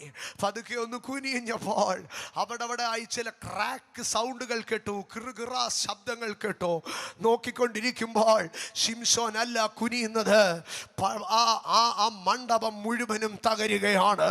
ഇന്ന് പകൽ ഞാൻ വിളിച്ചു പറയാ സഹോദരങ്ങളെ, ദൈവം തുണ നിന്നാൽ, ദൈവം തുണ നിന്നാൽ അവൻ നിന്നെ ശക്തീകരിക്കുക. ദൈവം തുണ നിന്നു, എന്നെ ശക്തീകരിച്ചു. ദൈവം തുണ നിന്നാൽ ഒന്നാമത് നടക്കുന്ന വിഷയം പൗലോസ് പറയുകയാണ്, അവൻ എനിക്ക് തുണ നിന്നു, എന്നെ ശക്തീകരിച്ചു. He stood by me and strengthened me. എന്നിട്ട് അടുത്തതായിട്ട് താൻ പറയുകയാണ്, എന്തിനാണ് ശക്തീകരിച്ചത്? എന്തിനാണ് ശക്തീകരിച്ചത്? എന്നെ കൊണ്ട് പ്രസംഗം നിവർത്തിപ്പാൻ, എന്നെ കൊണ്ട് നിവർത്തിപ്പാൻ, ടു പെർഫെക്റ്റ്, പൂർത്തി വരുത്താൻ വേണ്ടി. ഞാൻ ഒരു കാര്യം അതിൽ നിന്ന് രണ്ടാമത്തെ വിഷയം പറയാം. ദൈവം ഒരുത്തിന് തുണ നിന്നാൽ എന്ത് സംഭവിക്കും? പൂർത്തീകരിക്കപ്പെടും. ദൈവം ഒരുത്തിന് തുണ നിന്നാൽ പൂർത്തീകരിക്കപ്പെടും, നിവർത്തിക്കപ്പെടും, നിവർത്തിക്കപ്പെടും. ദൈവം ഒരുത്തിന് തുണ നിന്നാൽ നിവർത്തിക്കപ്പെടും. എന്നെ കേൾക്കുന്ന എൻ്റെ ഇളയത്തുങ്ങളോട്, അനുജന്മാരോട്, അനുജത്തിമാരോട് ഞാൻ പറയട്ടെ, ദൈവം തുണ നിന്നാൽ 32 സപ്ലി ഉണ്ടെങ്കിലും ശരി, നിനക്ക് നിൻ്റെ കോഴ്സിനെ പൂർത്തീകരിക്കാൻ കഴിയും. ദൈവം തുണ നിന്നാൽ ദൈവത്തിൽ ആശ്രയിക്കുക, ദൈവത്തിൽ ആശ്രയിക്കുക. രജിസ്ട്രാറെ സ്വാധീനിക്കാൻ പോകണ്ട, യൂണിവേഴ്സിറ്റിയിൽ ആർക്കെങ്കിലും കാശ് കൊടുക്കാമെന്ന് ചിന്തിക്കണ്ട. ദൈവം തുണ നിന്നാൽ, ദൈവം തുണ നിന്നാൽ നിൻ്റെ കോഴ്സിനെ നിനക്ക് പൂർത്തീകരിക്കാൻ കഴിയും. ഇന്ന് പകൽ നിങ്ങളായിരിക്കുന്ന വിഷയം ഏതുമാകട്ടെ, കുഞ്ഞുങ്ങളെ നിങ്ങളുടെ പഠനമാകട്ടെ, സഹോദരങ്ങളെ നിങ്ങളുടെ കുടുംബജീവിതമാകട്ടെ, നിങ്ങൾ ആരംഭിച്ചിരിക്കുന്ന ഒരു ബിസിനസ് ആകട്ടെ, നിങ്ങൾ ആരംഭിച്ചിരിക്കുന്ന ഒരു ഏത് സംരംഭവുമാകട്ടെ, നിങ്ങൾ തുടങ്ങി വെച്ച ഒരു വീടിൻ്റെ പണിയാകട്ടെ, അല്ല നിങ്ങൾ ആരംഭിച്ച ഒരു ശുശ്രൂഷയാകട്ടെ, നിങ്ങൾ ആരംഭിച്ച ഏതെങ്കിലും ഒരു പ്രയത്നമാകട്ടെ, ദൈവം തുണ നിന്നാൽ അത് വഴിയിൽ വെച്ച് നിർത്തത്തില്ല.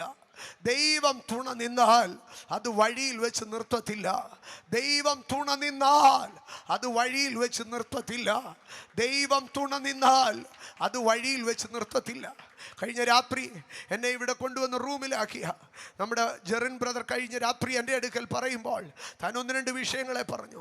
ഈ ദൂതൻ്റെ മനസ്സിൽ കിടന്നിങ്ങനെ അലയടിക്കുക. ആ സമയത്താണ് കർത്തൃദാസൻ എൻ്റെ അടുക്കൽ ഒരു കാര്യം പറഞ്ഞത്.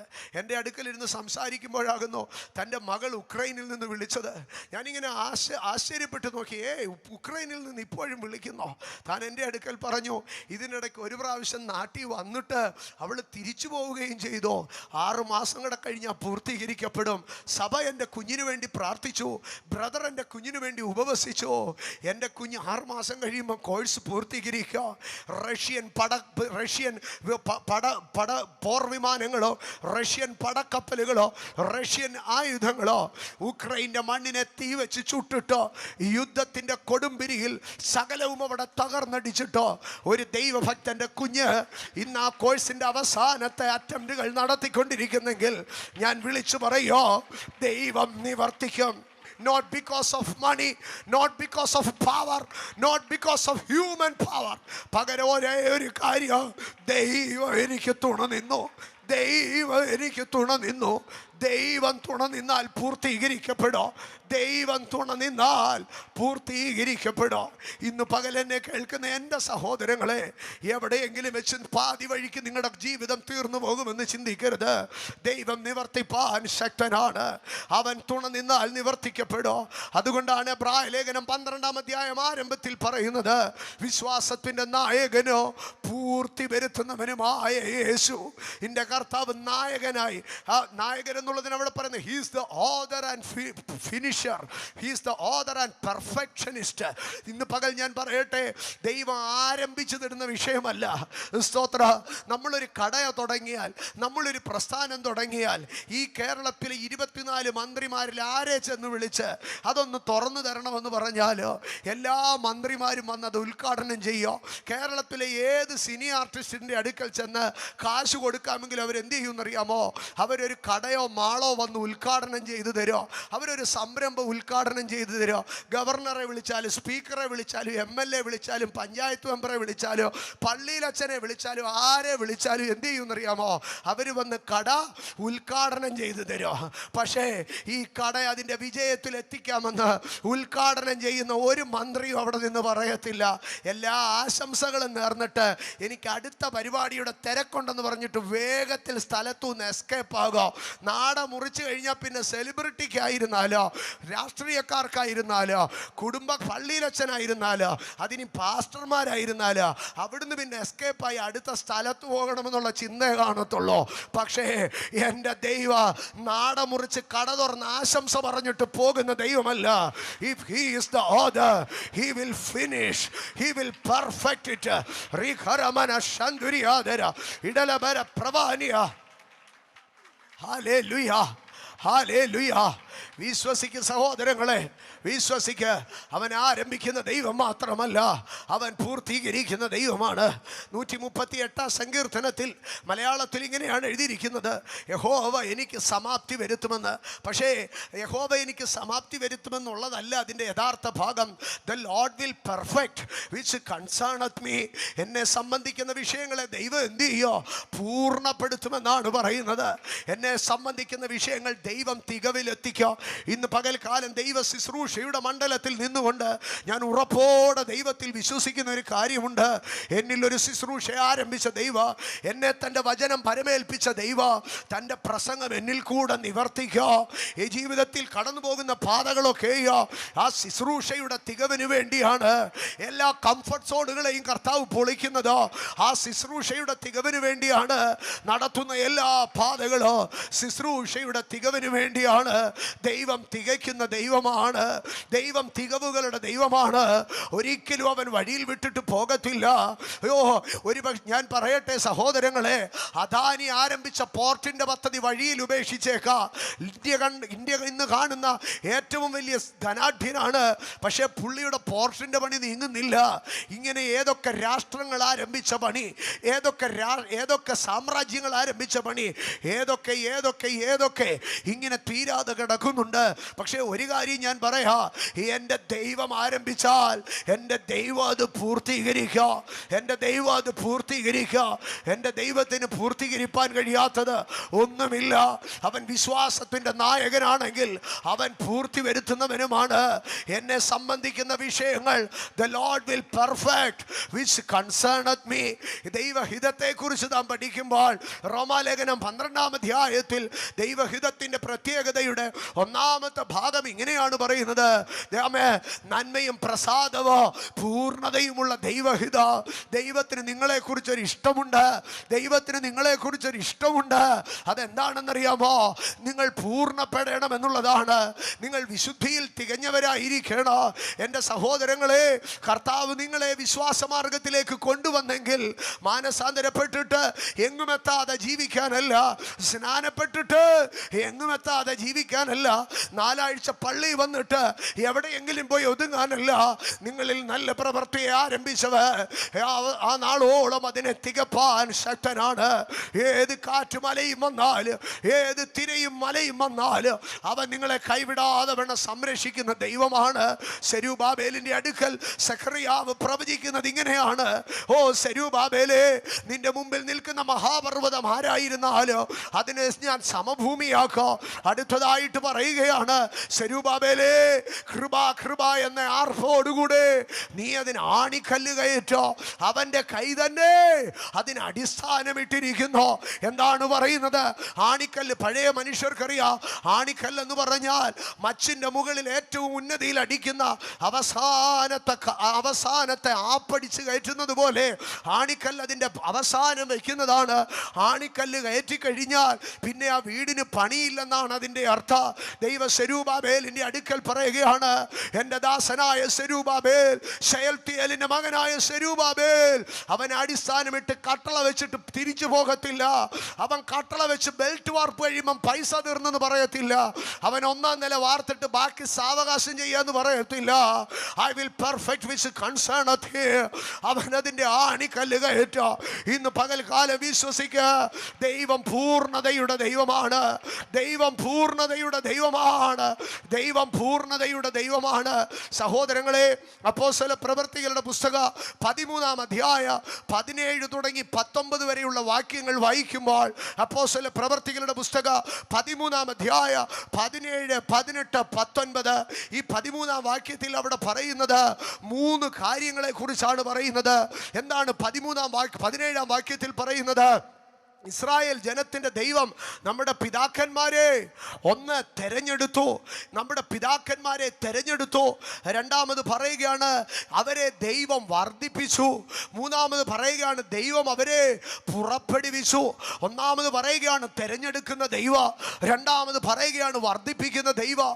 3ാമത് പറയുകയാണ് പുറപ്പെടുവിക്കുന്ന ദൈവം. അതിൻ്റെ അടുത്ത വാക്യത്തിൽ പറയുകയാണ്, 40 സംവത്സരം ആ ജനത്തെ ദൈവം എന്ത് ചെയ്തു? സഹിച്ചു. ദൈവം അവരുടെ സ്വഭാവം സഹിച്ചു. അവർ പ്രാർത്ഥിക്കാതിരുന്നപ്പോഴും സഹിച്ചു. അവർ പിറുപിറുത്തപ്പോഴും സഹിച്ചു. അവർ ദൈവത്തോട് പിണങ്ങിയപ്പോഴും സഹിച്ചു. ഇനിയും പള്ളി വരത്തില്ലെന്ന് പറഞ്ഞപ്പോഴും സഹിച്ചു. ഇനിയും ദൈവത്തോട് മിണ്ടത്തേ ഇല്ലെന്ന് പറഞ്ഞപ്പോഴും സഹിച്ചു. ബൈബിൾ അടച്ച് ഷെൽഫിൻ്റെ ഏറ്റവും അകത്ത് വെച്ച് ഇനി ഒരിക്കലും ഞാനത് തുറക്കത്തില്ലെന്ന് പറഞ്ഞപ്പോഴും ദൈവം സഹിച്ചു. എല്ലാ പ്രസംഗങ്ങളുടെ യൂട്യൂബ് അൺസബ്സ്ക്രൈബ് ചെയ്ത് ഇനി ഒരിക്കലും ഞാനിത് കാണത്തില്ലെന്ന് പറഞ്ഞപ്പോഴോ ദൈവം മിണ്ടാതിരുന്നു സഹിച്ചു. എല്ലാ ഫോണിൽ കിടക്കുന്ന എല്ലാ വാക്യങ്ങളും ഡിലീറ്റ് ചെയ്ത് കളഞ്ഞപ്പോഴോ ദൈവം അത് സഹിച്ചു. എന്തിനാ കർത്താവേ ഇതെല്ലാം സഹിച്ചത്? അതിൻ്റെ 19-ാം വാക്യത്തിൽ പറയുകയാണ്, ഞാൻ അവനെ തെരഞ്ഞെടുത്തത്, ഞാൻ അവനെ പുറപ്പെടുവിച്ചത്, ഞാൻ അവനെ വർദ്ധിപ്പിച്ചത്, ഞാൻ അവന് വേണ്ടി ഇതെല്ലാം സഹിച്ചത്. ഞാൻ അവനെ കനാൻ ദേശം സ്വന്തമാക്കി കൊടുക്കാമെന്ന് പറഞ്ഞിട്ടാ ഞാൻ അവനെ അവിടെ കൊണ്ടെത്തിക്കോ. ഞാൻ അതിനെ ഡിവൈഡ് ചെയ്യോ, ഞാൻ അതിനെ വിഭജിക്കോ, ഞാൻ അതിനെ അവൻ അവകാശമായി കൊടുക്കോ. അതിനെതിരായി 7 ജാതികൾ അവിടെ നിന്നാലും 31 രാജാക്കന്മാർ അവിടെ നിന്നാലും ഞാൻ അവനെ ആ ദേശത്ത് നിന്ന് മാറ്റിക്കളയോ, ഞാൻ അവനത് അവകാശമായി കൊടുക്കോ.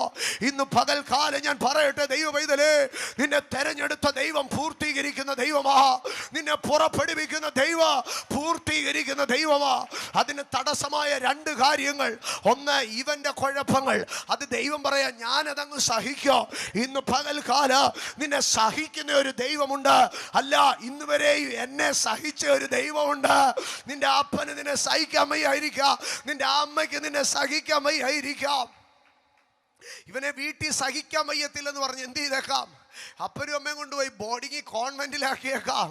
യെസ്, ഇവളെ എങ്ങണ്ട് എനിക്ക് സഹിക്കാൻ വയ്യാന്ന് പറഞ്ഞ് കെട്ടിച്ചേൻ്റെ 4ൻ്റെ അന്ന് വീട്ടിൽ കൊണ്ടുവിട്ടേക്കാം. അല്ലെങ്കിൽ ഇവളുടെ കൂടെ സഹിക്കാൻ വയ്യാന്ന് പറഞ്ഞ് പതുക്കെ വിസ എടുത്ത് എവിടെയും പോയേക്കാം. പക്ഷെ ഒരു കാര്യം ഞാൻ പറയാ, ദൈവം കൂടെ നിന്ന് സഹിച്ചു. 40 വർഷം കൂടെ ഇന്ന് സഹിച്ചു. 40 വർഷം കൂടെ ഇന്ന് സഹിച്ചു. എന്തിനാണെന്നറിയാമോ? ദൈവം പറയുക, എനിക്കവനെ കനാനി കൊണ്ടെത്തിക്കണം. I will perfect which concerneth him. ഇന്ന് പകൽക്കാല നിന്റെ കയ്യിൽ കുഴപ്പം തെറ്റുകൊണ്ടെന്ന് പറഞ്ഞ് ആമേ ചീട്ടെഴുതി നിന്നെ പറഞ്ഞു വിടുന്ന ഒരു ദൈവമല്ല. സാറായെ പോലെ ഹാഗാറും മാലനും നിന്ദിക്കുന്നവരാണെന്ന് കണ്ട് വീട്ടിൽ നിന്ന് രാവിലെ കുപ്പിയും വെള്ളവും കൊടുത്ത് പറഞ്ഞു വിടുന്ന ഒരു ദൈവമല്ല. ഇന്ന് പകൽ വിശ്വസിച്ച് മനുഷ്യൻ തള്ളിയാൽ നീരുറവ് കാട്ടിക്കൊടുത്ത് ആ മരുഭൂമിയിൽ ഇറങ്ങി വന്ന് നിന്നോട് പറഞ്ഞതിന് നിവർത്തിക്കുന്നവനാണ് നിന്റെ ദൈവം. The Lord will perfect which concerneth me. അവൻ എനിക്ക് തുണ നിന്നു. അവൻ എന്നിൽ ആരംഭിച്ച നല്ല പ്രവൃത്തിയെ തികച്ചു. ഇന്ന് പകൽ വിശ്വസിക്ക്, എൻ്റെ ദൈവം തികവുകളുടെ ദൈവമാ. എൻ്റെ ദൈവം നിറവുകളുടെ ദൈവമാ. എൻ്റെ ദൈവം വഴിയിലിട്ടിട്ട് പോകത്തില്ല. He will perfect which concerneth me. അവനവരെ തെരഞ്ഞെടുത്തു, അവനവരെ വർദ്ധിപ്പിച്ചു, അവനവരെ പുറപ്പെടുവിച്ചു, അവനവരെ സഹിച്ചു. എന്തിനു വേണ്ടി? കനാനെ അവർക്ക് കൊടുക്കേണ്ടതിന് വേണ്ടി.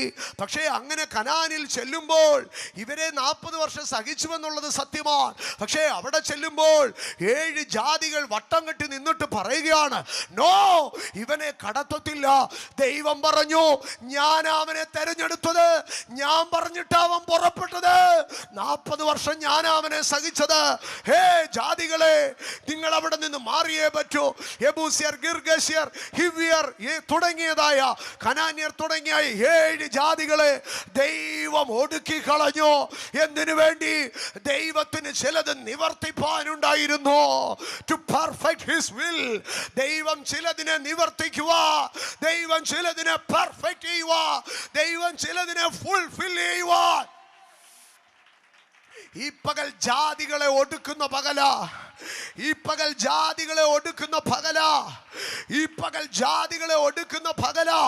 വിശ്വസിക്ക്, നീ നന്മ പ്രാപിക്കത്തില്ലെന്ന് പറഞ്ഞ്, നീ അനുഗ്രഹം പ്രാപിക്കത്തില്ലെന്ന് പറഞ്ഞ് വട്ടം കെട്ടി നിൽക്കുന്ന അന്ധകാരങ്ങളുടെ മേൽ ദൈവം ഇന്ന് ശത്രുവിനെ ഒടുക്കുന്ന പകലാ.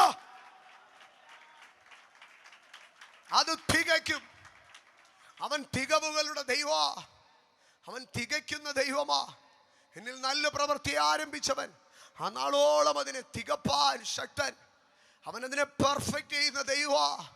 അവൻ തുടങ്ങി വെക്കുന്ന ദൈവമല്ല, അവൻ വളർത്തിവിടുന്ന ദൈവമല്ല, അവൻ പൂർത്തീകരിക്കുന്ന ദൈവമാ. അവൻ തികയ്ക്കുന്ന ദൈവമാ. അവൻ അനന്യൻ, അവൻ അനന്യൻ, അവൻ അനന്യൻ, അവൻ അനന്യൻ, അവൻ അനന്യൻ. അവൻ തികയ്ക്കുന്ന ദൈവമാ. അവൻ തികയ്ക്കുന്ന ദൈവമാ. അവൻ തികയ്ക്കുന്ന ദൈവമാ. അവൻ തികയ്ക്കുന്ന ദൈവമാ. സഹോദരങ്ങളെ, ദൈവം ഒരു കാര്യത്തിന് വേണ്ടി ഇറങ്ങിത്തിരിക്കുമ്പോൾ, അതിനെ നിങ്ങൾ ദൈവത്തിൽ ആശ്രയിച്ചൊരു കാര്യത്തിന് വേണ്ടി ഇറങ്ങിത്തിരിക്കുമ്പോൾ ദൈവം അതിനെ തികപ്പാൻ ശക്തനാണ്. അബ്രഹാം തൻ്റെ മകനായ ഇസഹാക്കിന് വേണ്ടി വിവാഹം ആലോചിക്കുക. അബ്രഹാം തൻ്റെ വീട്ടിലെ ദാസനായ എലയാസറിനെ അരികെ വിളിച്ചിട്ട് പറഞ്ഞു, നീ എൻ്റെ ദേശത്തേക്ക്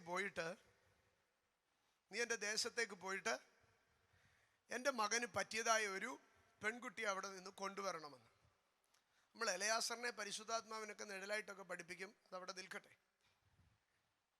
അപ്പോൾ എലയാസറിനെ ഇസഹാക്കിനൊരു പെണ്ണന്വേഷിക്കാൻ വിടുകയാണ്. എലയാസർ പെണ്ണന്വേഷിക്കാൻ പോയി. എത്ര വണ്ടി സാധനമായിട്ടാണ് പോയെന്നറിയോ? 10 ഒട്ടകങ്ങളും അതിൻ്റെ ലോഡും കയറ്റി. അപ്പോൾ എലയാസറിൻ്റെ മനസ്സിലെ ഒരു പ്ലാൻ, ഒരു 6 മാസത്തെ ട്രിപ്പ് പോകാം. അതിനല്ലേ ഈ 10 ഒട്ടകം കൊണ്ട് പോകുന്നേ. പോകുന്ന പോക്കി വല്ലതും കാര്യം നടക്കുവാണെങ്കിൽ ഒരൊട്ടകത്തെ ആൾ കയറി, പിന്നെ ഒരു ഒട്ടകത്തെ സാധനവും കയറ്റി, അല്ലെ പിന്നെ ഒരു ഒട്ടകവും കൂടി ഇരിക്കട്ടെ, 3 ഒട്ടകം പോരെ. അദ്ദേഹം 10 ഒട്ടകമായിട്ടാണ് പോയത്. കാരണം പുള്ളി പറഞ്ഞു, അബ്രഹാമിൻ്റെ മോന് പെണ്ണന്വേഷിക്കാൻ പോവുക. എങ്ങനെ ആയിരുന്നാലും ഇതൊന്ന് കിട്ടി വരണമെങ്കിൽ 5-6 മാസം പിടിക്കും. ഇങ്ങനെ ഈ മനുഷ്യൻ 10 ഒട്ടകമായിട്ട് പോവുക. അപ്പോൾ അബ്രഹാമിൻ്റെ വിശ്വാസം 110 നിൽക്കുക. എലയാസറിൻ്റെ വിശ്വാസം എവിടെ നിൽക്കുക? അബ്രഹാം പറഞ്ഞു, ദൈവം തരൂടാ, നീ ആരംഭത്തിലേ ചോദിച്ചു, കിട്ടിയില്ലെങ്കിൽ എന്തോ ചെയ്യും? അപ്പോഴാ പറഞ്ഞു, ഇല്ല കിട്ടും. അങ്ങനെ എലയാസർ ഒരു പരുവത്തിൽ പോവാ 10 ഒട്ടകങ്ങളെയും കൊണ്ട്. എലയാസർ ഇനി വയസ്സാം കാലത്തിരിക്കുന്ന അബ്രഹാം ചിലപ്പം മരിച്ചു കഴിഞ്ഞാൽ ഈ പുള്ളിക്കാരൻ തിരിച്ചു വരത്തുള്ളായിരിക്കും. ഇങ്ങനെ 10 ഒട്ടകങ്ങളുമായിട്ട് പോവാം. ഇനി പോകുന്ന മനുഷ്യൻ അബ്രഹാം പ്രാർത്ഥിക്കും, ദൈവമേ എൻ്റെ കൊച്ചനെ ഏതെങ്കിലും ഒരു നല്ല പെങ്കൊച്ചിനെ കിട്ടണേ കിട്ടണേ കിട്ടണേ എന്നാ. ഈ മനുഷ്യൻ്റെ കണ്ടീഷൻ കേട്ട് കഴിഞ്ഞാൽ നാട്ടിലും ഒരു നല്ല കുടുംബത്തിൽ നിന്നും പെങ്കൊച്ചിനെ കിട്ടത്തില്ല. ഇയാൾ നേരെ കൊണ്ട് നീ കല്യാണം നടക്കരുതെന്നും പറഞ്ഞുള്ള കണ്ടീഷനുകളാണ് പുള്ളിയുടെ കണ്ടീഷൻ. പുള്ളി ഒരു ഉറവിൻ്റെ അരികെ ചെന്നപ്പോൾ ഒരു കണ്ടീഷൻ വെച്ചു. ഇവിടെ വെള്ളം കോരാൻ വരുന്ന പെമ്പിള്ളാരിൽ ഒരുത്തി, ഞാൻ അവളുടെ അടുക്ക് വെള്ളം ചോദിക്കും. വല്ല നാട്ടിൽ നിന്ന് വന്ന ഒരു മനുഷ്യൻ വെള്ളം ചോദിക്കും. എന്നിട്ട് ഞാൻ അവളുടെ അടുക്ക് വെള്ളം ചോദിക്കുമ്പോൾ എനിക്കല്ല ചോദിക്കുന്നത്, ഈ നിരന്ന് നിൽക്കുന്ന 10 ഒട്ടകങ്ങൾക്കും കോരി കൊടുക്കാൻ പറയും. ഏത് പെങ്കൊച്ചാണെങ്കിൽ ഇങ്ങനെ അടിമുടി എത്തിച്ചൊന്ന് നോക്കിയിട്ട് ഒരു പോക്ക് പോയേനെ. അങ്ങനെ അറ്റം പോയി കരുണയുള്ള പെങ്കൊച്ചാണെങ്കിൽ പറഞ്ഞേനെ, ഒരു കാര്യം ചെയ്യാം, എൻ്റെ തൊട്ടി ഇവിടെ വെച്ചിട്ട് പോകാം, അങ്കിള് വെള്ളം കോരി കൊടുത്തു കഴിഞ്ഞിട്ട് ഈ ബക്കറ്റ് അങ്ങ് ഞങ്ങളുടെ വീട്ടിൽ കൊണ്ട് തന്നാൽ മതി, ഇതുകൊണ്ടാതാ ഞങ്ങളുടെ വീടെന്ന്. പക്ഷേ ഇങ്ങനെ ഞാൻ പറഞ്ഞില്ലേ, ചിലരൊക്കെ നമ്മുടെ കൂടെ കൂടിക്കഴിഞ്ഞാൽ ആകെ ഏടാകൂടം പിടിപ്പിക്കുന്ന പരിപാടികളായിരിക്കും. ഇപ്പം ഞങ്ങളൊക്കെ ദൂരയാത്ര പോകുമ്പോൾ ചിലപ്പോൾ നമ്മുടെ ഡ്രൈവറിൻ്റെ അടുത്ത് പറയും, എടാ മോനെ ഒരു നല്ല ചായ കിട്ടുന്ന ഒരു കടയിൽ നിർത്തിയേക്കണേന്ന് പറയും. എൻ്റെ പ്രിയപ്പെട്ടവരെ 150 കിലോമീറ്റർ കഴിഞ്ഞാലും അവനെന്ത് അറിയത്തില്ലെന്നറിയോ, ഒരു ചായക്കട കാണത്തില്ല. അപ്പോൾ ഇതുപോലത്തെ ഒരാളിനെയാണ് എലയാസറിനെ അങ്ങോട്ട് പറഞ്ഞു വിട്ടേക്കുന്നത്. പോകുന്നതേ 10 ഒട്ടകമായിട്ടാണ് പോകുന്നത്. ഇപ്പോൾ ഒന്നും കാര്യം നടക്കത്തില്ലെന്ന് പറഞ്ഞു. ഇനി വെച്ചേക്കുന്ന കണ്ടീഷനോ 10 ഒട്ടകങ്ങൾക്ക് വെള്ളം കൊടുക്കണം. എന്നിട്ട് 10 ഒട്ടകത്തെ കൊണ്ട് പോയ പുള്ളി പ്രാർത്ഥിക്കുന്ന പ്രാർത്ഥനയും കൂടെ ഒന്ന് കേൾക്കണം. ഉൽപ്പത്തി പുസ്തകത്തിലേക്ക് കടന്നു വരുമ്പോൾ 24-ാം അധ്യായം 10-ാം വാക്യത്തിൽ, അനന്തരം ആ ദാസൻ തൻ്റെ യജമാനൻ്റെ ഒട്ടകങ്ങളിൽ 10 ഒട്ടകങ്ങളെയും യജമാനനുള്ള വിവിധമായ വിശേഷ വസ്തുക്കളെയും കൊണ്ട് പുറപ്പെട്ട് മെസ്സപ്പൊത്തോമിയയിൽ നാഹോറിൻ്റെ പട്ടണത്തിൽ ചെന്നു. എന്നിട്ട് അന്ന് ഉടനെ തന്നെ ചെന്നു. അന്നേരം എന്തോ ആയി, വൈകിട്ടായി. പുള്ളിക്കാരൻ വെളുപ്പിനെ പോയതാ, വൈകിട്ടായി.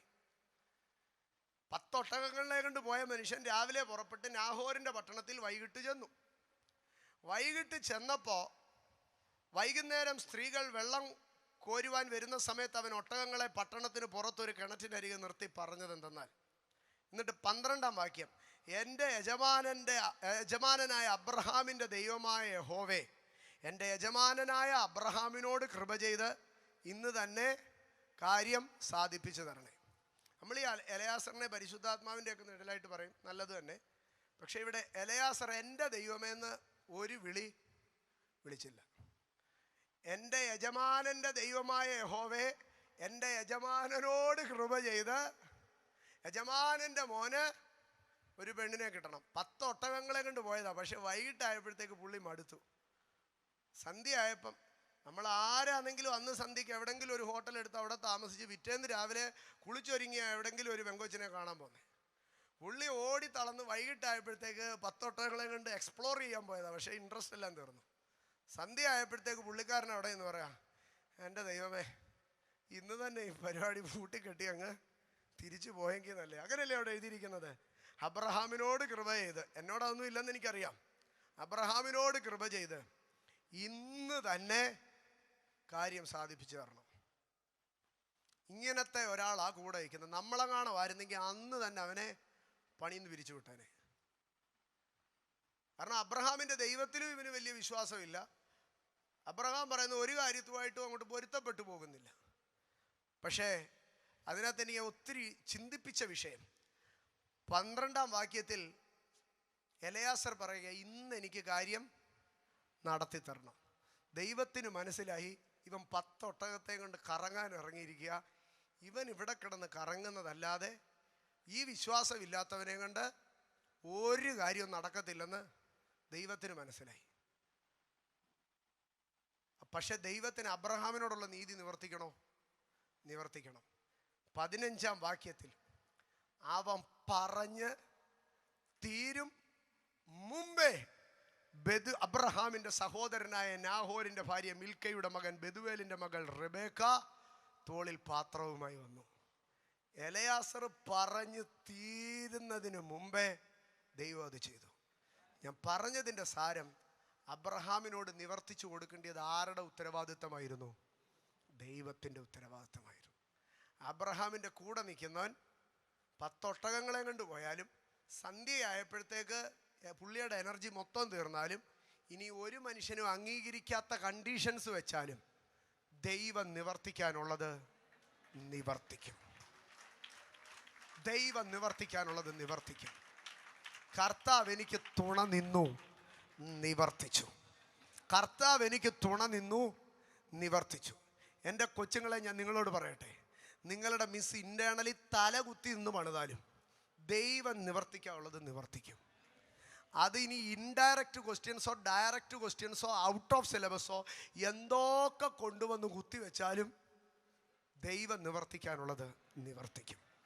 ഇന്ന് പകൽ ഞാൻ ഉറപ്പായിട്ട് പറയട്ടെ, കർത്താവോ എനിക്ക് തുണ നിന്ന് അത് നിവർത്തിച്ചു.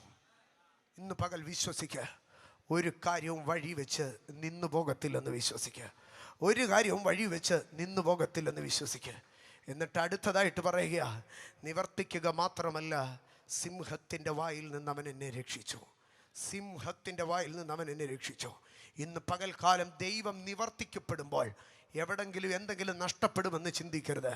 സിംഹത്തിൻ്റെ വായിൽ നിന്ന് അവൻ നിന്നെ രക്ഷിക്കുക. സിംഹമെന്ന് പറയുമ്പോൾ 7 ഭാഗങ്ങൾ ഞാൻ അതിൽ നിന്ന് പറയാം. ഒന്ന്, നിങ്ങളുടെ രഹസ്യ ജീവിതത്തിനെതിരായി കടന്നു വരുന്ന യുദ്ധങ്ങളാണ്. തിമ്നക്കരികെയുള്ള മുന്തിരിത്തോപ്പിനരികത്ത് നിന്ന് ജീവിതത്തിൻ്റെ ഏകാന്തതകളിൽ ശിംശോന് നേരെ ഒരു സിംഹം ചാടി വന്നു. സിംഹം ഏകാന്തതകളിൽ കടന്നു വന്ന് ആക്രമിക്കുന്നവനാണ്. മറ്റൊന്ന്, സിംഹം നിങ്ങളുടെ നന്മകളെ കൊണ്ടുപോകുന്നവനാണ്. ദാവീദ് ആടുകളെ മേയിച്ചുകൊണ്ടിരിക്കുമ്പോൾ ആട്ടിൻകൂട്ടത്തെ തേടി വരുന്നവൻ, നന്മകളെ കൊണ്ടുപോകുവാൻ വരുന്നവനാണ് സിംഹം. 3, സിംഹം എന്ന് പറഞ്ഞാൽ ജീവിതത്തിൻ്റെ കഷ്ടതകളാണ്. വിശുദ്ധ പത്രോസ് അപ്പോസ്തലൻ പറയുകയാണ്, സിംഹമെന്ന പോലെ അലറി ചുറ്റിത്തിരിയുന്നു ആ വക കഷ്ടപ്പാടുകൾ. ആകയാൽ ജീവിതത്തിൻ്റെ കഷ്ടതകൾക്ക് ബൈബിൾ പറയുന്ന പേരാണ് സിംഹമെന്ന്. 4-മതായി, ഈ സിംഹം സ്തോത്ര ദാനിയേലിൻ്റെ അടുക്കൽ ചോദിച്ചാൽ പറയാ, മനുഷ്യൻ പണിവെക്കും. മനുഷ്യൻ ഇങ്ങനെ അസൂയ കൊണ്ടും പാര കൊണ്ടും ഒക്കെ ഇങ്ങനെ പൂട്ടിക്കൊണ്ടുവെക്കുക. അതിൻ്റെ തികവ് വെളിപ്പെടുന്നത് ഗുഹയ്ക്കകത്ത് കിടക്കുന്ന സിംഹങ്ങൾ. ആമേ, മനുഷ്യൻ്റെ അസൂയയ്ക്ക് കൂട്ടുനിൽക്കുന്ന പ്രേരക ശക്തികൾ.